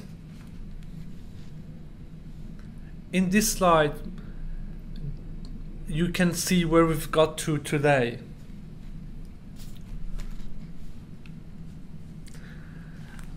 So as you can see on this slide, we've got 2,300 Lambda functions running in our production environment. We have over 100 DynamoDB tables spanning regions in the US, Europe, and Asia Pacific. We use step function to stitch those functions together, and also we run 5 million Lambda execution per day. And so we do all this to basically run 234 million well-architected framework checks per day for our AWS customers. So in my opinion, serverless is all about focusing your efforts on what provides value to users. We wanted to basically focus on application and business logic, not servers or infrastructure, and that's the beauty of serverless, right? So a developer can just get projects off the ground with small agile team, and it also provides developers with almost zero administration, increased velocity, and pay per use. So next slide, please. So now I'm going to talk about our reference architecture for serverless and how we have built multiple applications from it. So we use a serverless architecture for all Cloud Conformity applications. For example, we have developed Cloud Conformity Auto Remediation, which is, by the way, open source, and currently running 50 separate auto remediation functions using Lambda. Each of those auto remediation functions is triggered via SNS when our main rule engine detects the failure of a best practice check. For example, we have a rule that checks for open S3 buckets and closes them when they're detected. Once the insecure bucket is detected, our Lambda then goes to the bucket and changes its configuration to no longer be public. Using serverless, we're able to detect and react to this in near real time. From detection to correction take less than 2 minutes. We also need to be able to monitor the performance of Lambda from cost and error perspective. We'll cover how we solve those monitoring challenges later in this presentation. So for our reference serverless architecture, we use Lambda in conjunction with Step Functions, Amazon API Gateway, Amazon DynamoDB, Amazon S3, AWS Key Management Service, AWS Simple Notification Service, and AWS Simple Queue Service, and Kinesis as well, so as you can see on the slide. So all our applications are built in a similar manner. Some just have extra services bolted on. Typically, our applications are hosted on S3. API Gateway is used to create, publish, maintain, monitor, and secure the APIs. And both dynamic and static content is served through CloudFront, which is integrated with AWS Web Application Firewall and AWS Shield to protect and safeguard cloud conformity from common web exploit. We'll talk about this later when we tackle security. Now, I'm going to talk about one of our main applications called Conformity Bot. Here, you're looking at a 3-year evolution of that application. Conformity Bot is basically responsible for scanning customers' AWS infrastructure for breaches or possible weaknesses in security, cost, reliability, and performance. So Conformity Bot has 5 components: scheduler using AWS CloudWatch Scheduler, authenticator using AWS Simple Token Service, inventory, AWS well-architected rule engine, and notification using SNS and simple email service. So on the left-hand side, you can see the initial version that we built almost 3 years ago. So it was just one monolithic Lambda function, and on the right-hand side, you can see the current version. Now, I'm going to talk a little bit about the difference between the two and the evolution a little bit as well. So there are problems with the left big Lambda function. For example, we had to give it a lot of permission. As you know, each Lambda function requires a Lambda execution role to grant it permissions to access AWS services or resources.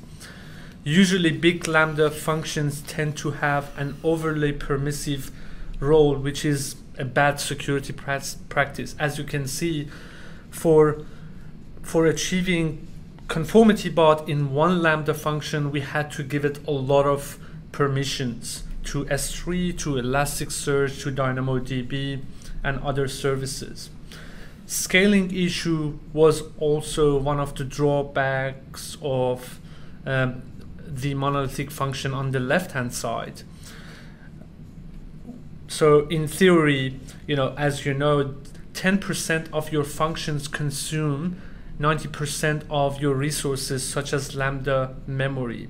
Scaling this independently is usually cheaper than scaling a single monolithic Lambda function. And also poor discoverability. With such a big function, it's quite challenging to know which feature and capability exists through which part of the application. So I guess we were running that for a year or two, and then we decided to actually improve that architecture. And now we're looking at multiple Lambda functions orchestrated by AWS Step Function. So I guess some of the lessons learned are, first and foremost, keep it simple. Each function do only one thing. We try to follow the Unix philosophy, do one thing and do it well. If your code base is too big to be managed by a developer or a small team, try to break it down. And that's exactly what happened to our conformity bot version 1. Don't repeat yourself.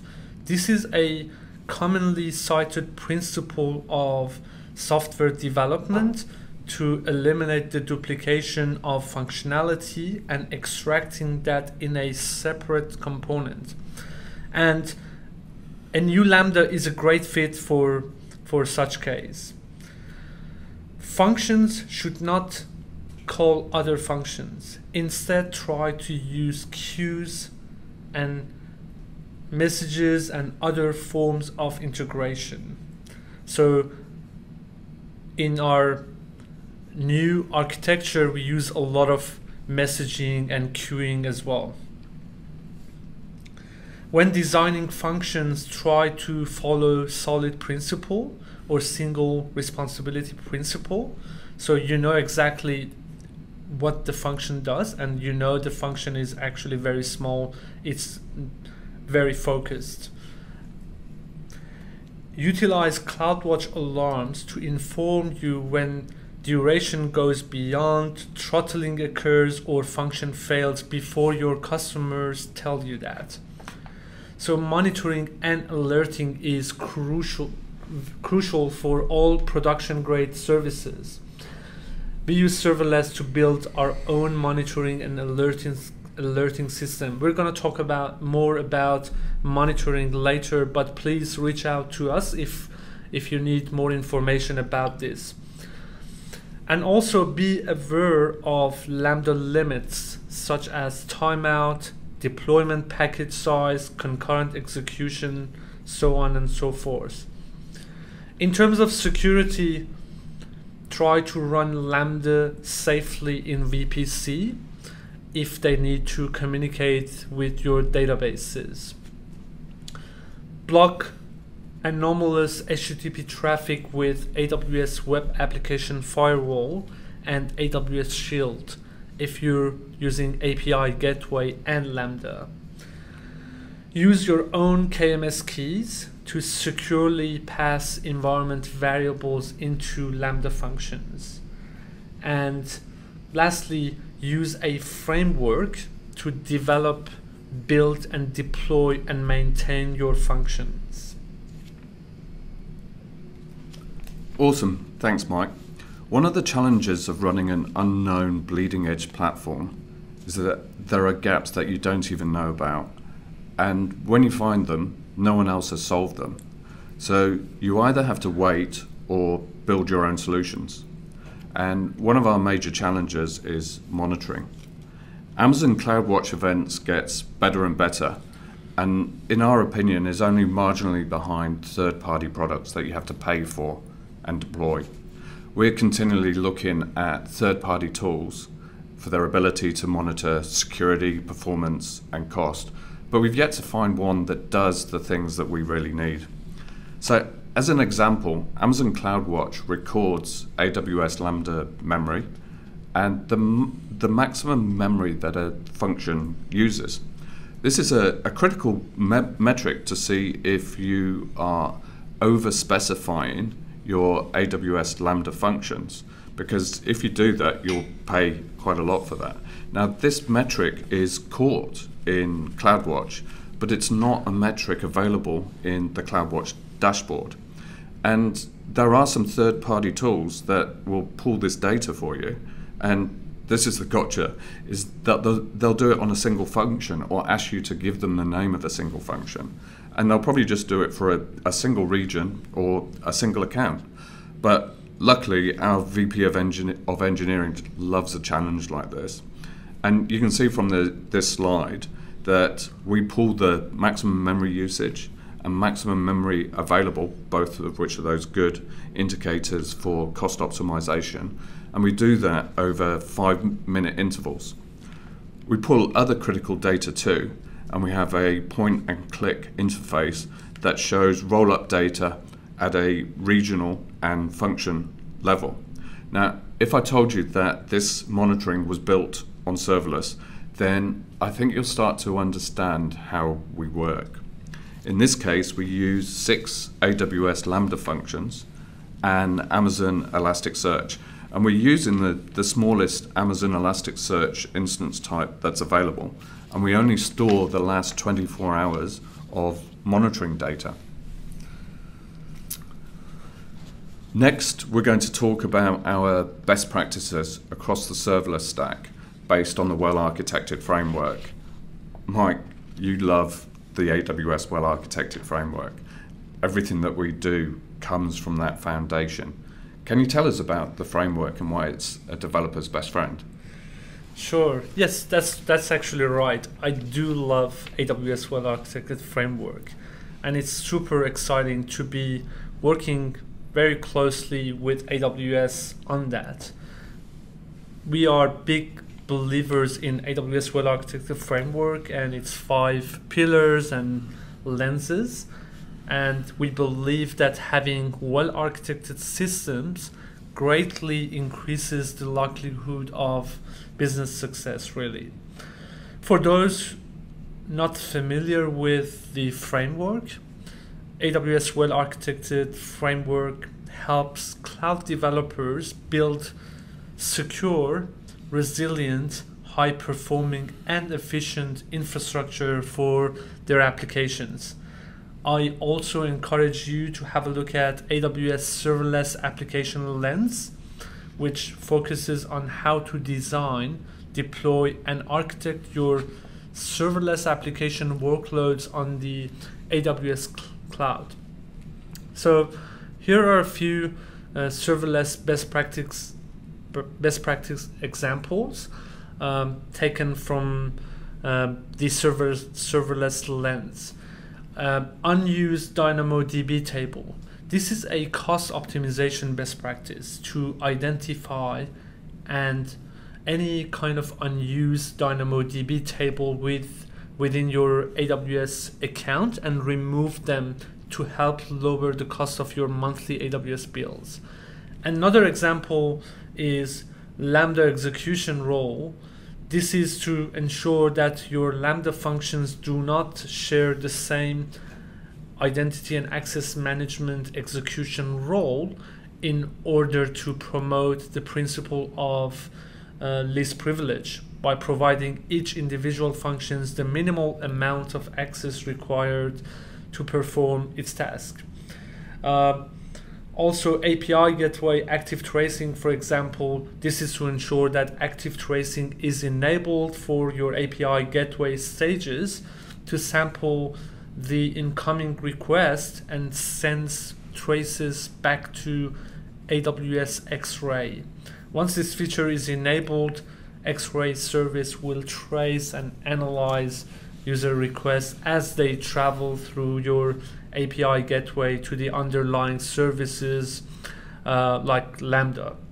So please do refer to Cloud Conformity knowledge base page for over 500 best practices across the 5 pillars of well-architected. Mike, that's great, thanks. So what I'll do now is I'll do a deep dive into the technical best practices that our own tool, Cloud Conformity, does for serverless. Sounds good. So we're big believers in the AWS well-architected framework and its 5 pillars of security, cost optimization, operational excellence, reliability, and performance efficiency. And our checks are broken down into those different groups. So using our own application, we review our Amazon CloudFormation templates and our deployed infrastructure for compliance with the well-architected framework. And then whenever we identify that there is a problem in the environment, we make sure that that change doesn't happen as a manual change in the environment. That it goes back to the original template, and then the proper stack or the updated stack just gets deployed through the CI/CD process. That way we know that we're always improving our building blocks and that we don't end up playing whack-a-mole where the same issue that we fix now when someone goes and tinkers directly in the environment and makes a change there, we just end up seeing the next time there's a deployment, all those bad issues come back into the environment again. Yep.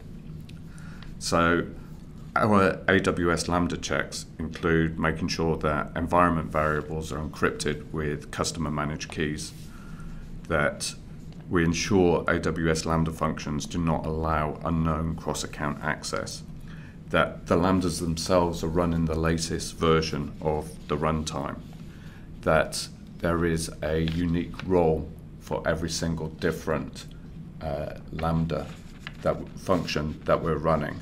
And so for us, where we've got 2,300 different Lambda functions, we've got a large number of roles, one role for each one of those, that you've turned on tracing, and that absolutely you are never running any Lambdas that have got full admin privileges.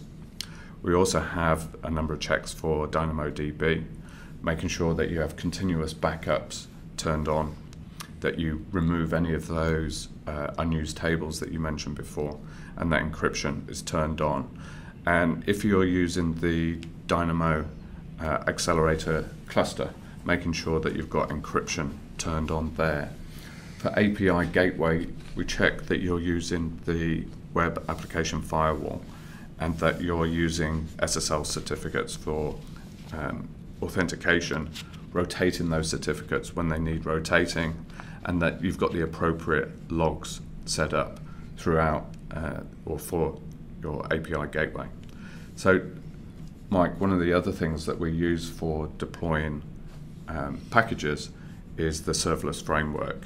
What's that like to use as a developer?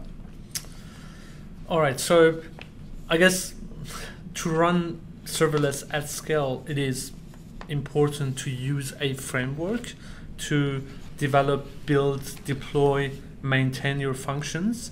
And also, I would say small and easy to understand functions are much, much easier to build, version, and independently deploy.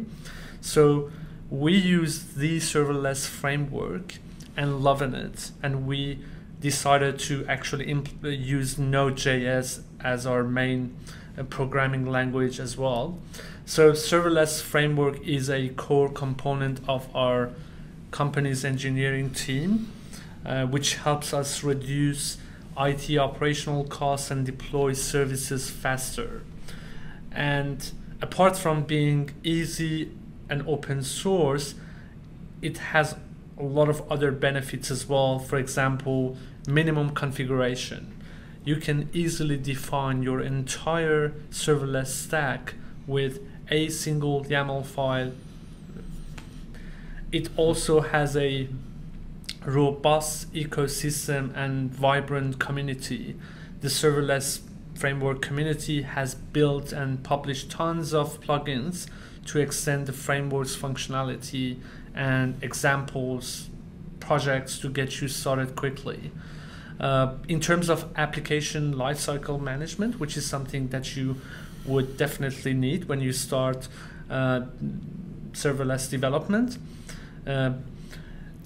it provides you with built-in support for local development, stages, rollback, and more. And framework is actually loaded with the functionality you need to manage the lifecycle of your application. Now, the other thing I think it's worth mentioning is CloudFormation support. So a while ago, the serverless framework team added this functionality. Now you can add your CloudFormation resources directly into serverless application, which is fantastic. Great. One of the things that we do is everything we build, we have a fantastic API. And using that API, you've been able to build us a fantastic CI/CD toolchain. Do you want to walk us through how we've been able to enhance that for serverless? Sure.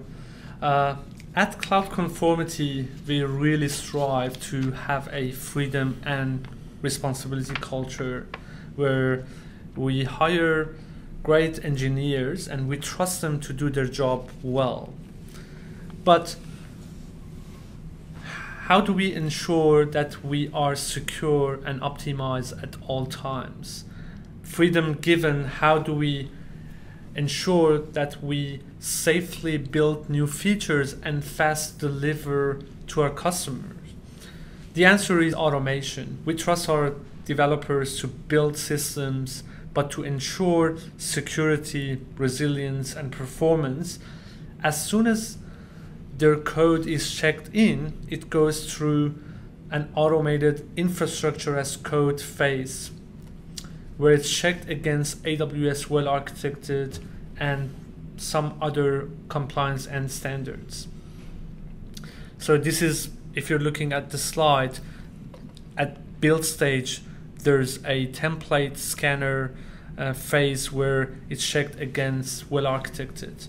Developer who owns this system would receive notification, for us it's Slack, if a bad practice has been introduced. They might need to do multiple iterations before the code is automatically deployed to dev environments.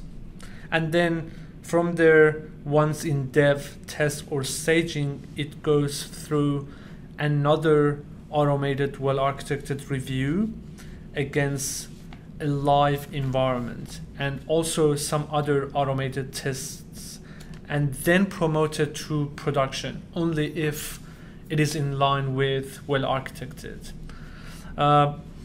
With a proper customer feedback loop, customers can basically leave feedback about the product. Then the feedback is analyzed, conclusions are implemented, and finally delivered, and the loop is repeated, right? So in my view, this is the most effective way to improve your product, which requires a good delivery pipeline. I would definitely encourage all cloud developers, architects, and our customers to do this as well. Great, and just finishing off on that, Mike, that's the API that we build into everything from day one. We just end up getting so much value out of having that as part of our architecture and philosophy of building things. So there's so many different ways that our API just allows us to extend what we're doing. That's very true. We try to be really a kind of API first company. And I guess we learned this from AWS. You know, AWS provides us with a lot of APIs that we can use to build things, to add value to the service that AWS provides to their customers. Great. So now I'm going to talk about AWS DynamoDB. And just like with Lambda, we run into some challenges as a result of being an early starter. But first of all, I'm going to mention the things that we really like about DynamoDB. So for prototyping, whenever we want to test out a new idea and we need to store data, we use DynamoDB. It might not even be a typical role or thing that you'd think of using DynamoDB for, but it's just so quick and simple and fast to set up. It's low cost, you can test it and then blow it away afterwards. Speed. we carefully designed our inventory capability to run as fast as possible, and it's incredibly fast. Low maintenance. There's almost nothing that you need to do with DynamoDB. We don't have an ops team because we have very little infrastructure to look after. Now, I said that we don't have an ops team. We don't have an ops team, but we started to run into challenges with how we're running the greater infrastructure. So we expect our developers to be responsible for the application that they build and the immediate AWS infrastructure that it runs on. But we couldn't be asking them to redesign a VPC or something like that. And so there's a lot of other infrastructure in the environment that we really need someone to be working on there. The next thing that we like about DynamoDB is its ability to scale elastically to meet customer demand. It has a triggers function that allows us to maintain state and orchestrate the creation of more complex outputs, such as report generation, where we use a number of different AWS Lambdas and also AWS Step Functions, state machine, and of course encryption. And the great thing about DynamoDB is everything is encrypted automatically. We don't have to do anything at all. And that came into effect in November last year. But there are a few cautions with using DynamoDB. So you need to watch the number of global indexes that you've got to manage cost. DynamoDB benefits from the critical design of the primary key, and you've got to watch out for index and object size limits.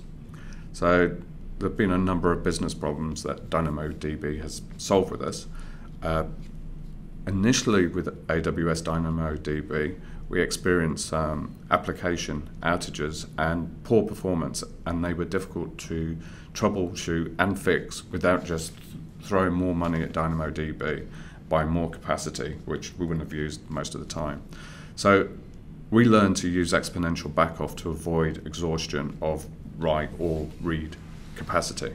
And our VP of engineering made this simpler by building an SDK wrapper for AWS DynamoDB. And this automates that job of backing off the reads and writes if we get throttled, wait until we've got the capacity available, and then reapplying it at that stage.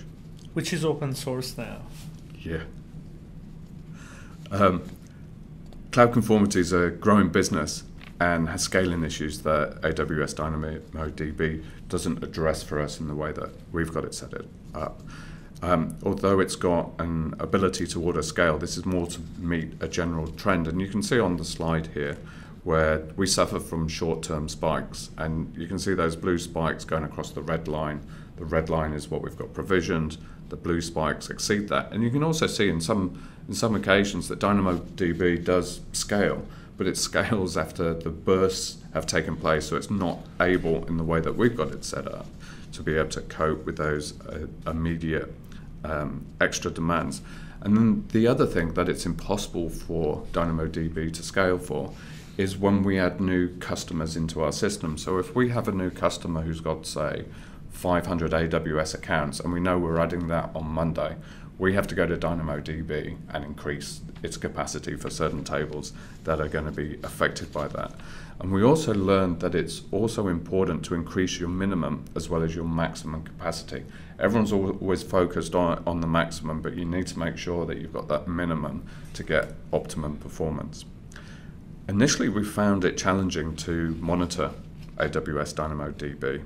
Early on, Amazon CloudWatch, the dashboards and metrics were primitive, and although they've got better now, we ended up building a Slack integration using AWS Lambda and AWS Simple Notification Service to highlight critical failures for us in real time.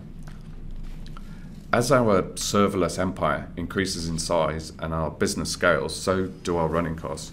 So we're currently looking at a couple of different ways that we might change the way that we're billing DynamoDB. So the first would be to spend the same amount of money, but bundle that into an upfront yearly reserved capacity. And so for the same amount of spend, you would actually get a higher amount of capacity, and then hopefully that would give us sufficient headroom for those spikes. And then there's a second approach that we're considering, and that's to enable on-demand billing for some of our tables, the ones that are subject to those highest demands. And they're just occasionally high demands. Because on-demand is able to scale immediately and you pay only for what you use, this would appear to meet our requirement to cope with those spikes and also reduce the administration. Like once it's scaling, and scaling in real time, we wouldn't have to go in and turn it up at any stage. But there's a catch there, and that's if we're subject to a denial of service, or more likely there's some issue in our code, then we might see demand rise very quickly, very high, and it could be expensive. That's another reason you need the proper automation and monitoring in place. Yeah, so talking about that, Mike, how do we deal with scale with AWS Lambda? Like, what concurrency challenges do we have, and how does that affect downstream dependencies? So we're obviously constantly looking for technologies that empower our developers to build the next generation applications. For example, recently we were looking at AWS Batch to replace Lambda in one of our applications, but decided not to go ahead with that because for us, a shorter time to market is more important than ever. We're not experienced enough with AWS Batch, which is, by the way, a great service, but we don't know, or we don't fully know, the operational and security overheads at scale for that service. But have been doing this for years now. We are quite comfortable with serverless, and we think we got all the monitoring tools. Obviously, it's always a challenge to improve upon them, but we're quite happy where we are now. Just on the AWS Batch, after much discussion with AWS, we learned that there are potentially other common problems with AWS Batch at scale that might not suit our use case. So, for example, Batch is a little slower to evaluate and place jobs than a serverless application. And this is because Batch manages EC2 instances as well and could need to provision resources to place jobs, right? So if the Batch environment doesn't have any instances, then Batch will try to scale the environment after a job is submitted. This can delay the job by a few minutes while waiting for the EC2 instance to launch and bootstrap. The other common issue is when resources not being available to place a job. And at scale, we're running our conformity bot. I think this is quite critical for us. We cannot afford not to have resources available to us, so the bad job are kind of stuck in a runnable mode until there are EC2 resources for the job to be run available. That's great, and it sounds like it was a good opportunity for us to take a step back, look at what we were doing on serverless and make sure that it really met the needs of the workloads that we were running, and look at the advantages of it, and then just take a look back at a more traditional approach at running those workloads and saying actually the reason that we're on serverless still meets everything that we need, and we've got no need to change anything at all. Absolutely. Okay, so as head of security, I'm obviously totally passionate about security and in particular AWS security. So we're going to talk about our ecosystem of AWS and third-party tools that we use to monitor serverless security. Some of our security ecosystem is shown on this slide. We try and use native AWS services wherever we can. Only buy in additional services where we find a gap that concerns us. So for us, that means using the AWS Web Application Firewall, which is brilliant in so many different ways. I've had the challenge of managing enterprise web application firewall deployments where you have to spend $30,000 per each application, build some rules for it, run it in testing mode for a couple of weeks, and then deploy those rules to production. You rinse and repeat that for 30 applications with many, many false positives, and it quickly becomes either ineffective or unmanageable. And in addition, a lot of traditional security tools were not built with cloud in mind. They're very expensive, they're complicated to build, and require constant maintenance and patching and looking after. On the flip side, with a CloudFormation template, I can deploy 10 rules on an AWS web application firewall in 5 minutes and link that to a load balancer, or in this case, a CloudFront distribution. And the AWS WAF, in my opinion, is very good, and you can just deploy it in its default configuration, and that's going to block 80% of the internet background noise without doing anything more. GuardDuty is another awesome service. It costs very little, it's incredibly easy to turn on, and it does a fantastic job of grabbing your VPC flow logs, DNS lookups, and CloudTrail events, and then cross-references those with a third-party threat information service, and that allows it to produce accurate, actionable results. Then our application takes those GuardDuty alerts and fires them into my Slack channel, and it parses it neatly into a succinct single line that describes the alarm and gives me a hyperlink so I can go straight to that affected resource. For me, there's no cutting and pasting a resource ID, logging into the account, going to the CloudTrail dashboard and trying to input it there, or going to the EC2 system manager, putting it in and doing a filter against it. I just go straight to the resource. GuardDuty is great at detecting attacks in real time and alerting you to it as it happens. So I've watched a developer spin up a new EC2 instance with remote desktop protocol open to the internet. Our application, Cloud Conformity, has then alerted us to the open port. GuardDuty then detects that the port is being probed, and then a few minutes later, GuardDuty reports that that account is being subject to a brute force attack. And in real time, from the time that EC2 instance is created with that port open on the internet, it's about 10 to 15 minutes for any new EC2 that's deployed like that to actually being actively exploited. And if the administration password for that remote desktop protocol is not that strong, then someone's going to get in. I don't know of any other tool that takes this kind of rich data and turns it into accurate alerts at this price point. We also use secrets managers. Secrets managers an enhanced version of the parameter store. It makes rotation of secrets trivial for our developers and gives us excellent oversight of our secrets management from end to end. So, for example, one of the joys of my job is filling in third-party security assessments for our cloud infrastructure. And being able to put down that I use Secrets Manager for managing our credentials just means that I'm given the top answer to questions like that. And typically for AWS, this is another pay-as-you-go service with no management overhead. So I'm not having to build it, not having to run another EC2 with the service. Alien Vault. So we use Alien Vault USM as our security information and events manager. And over the years, I've used lots and lots of different themes on some very large networks. And I find Alien Vault is the simplest to deploy, it's the quickest to produce reliable, actionable insights.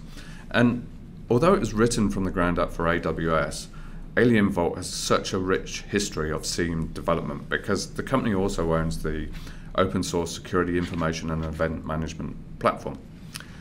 Alien Vault is also great for building really useful dashboards for CloudFront, 400s, 500s, application errors, and in particular permission issues, which developers are often blind to. So if your function is not working in a production account, you may not see the permission failures as clearly as a SIEM does. And we often discover code issues as a byproduct of using a security tool, Alien Vault.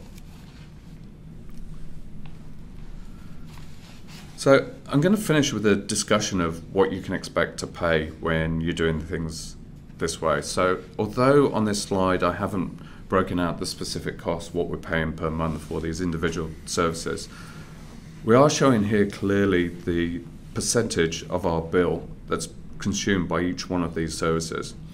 And this is our total bill. There's not like EC2 at the side of this that's consuming a lot more. These are the most expensive ticket items on our bill. And the only one that's missing here is support.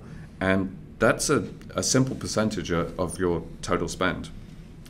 So, in short, serverless with AWS has allowed us to scale really quickly and at a relatively low cost and with little operational overhead. And this has allowed us to concentrate on building a world-class system for constantly checking our customers' compliance against the AWS well-architected framework. And I think that nothing illustrates how happy we are with the results of our journey more clearly than when we started to build our new, soon-to-launch platform that's going to be checking our customers' Microsoft Azure infrastructure. Guess what platform we built that on? Of course, AWS Serverless. Of course, AWS Serverless. Yep. So, thank you very much for your time. Here are some takeaways about some of the things that we've talked about.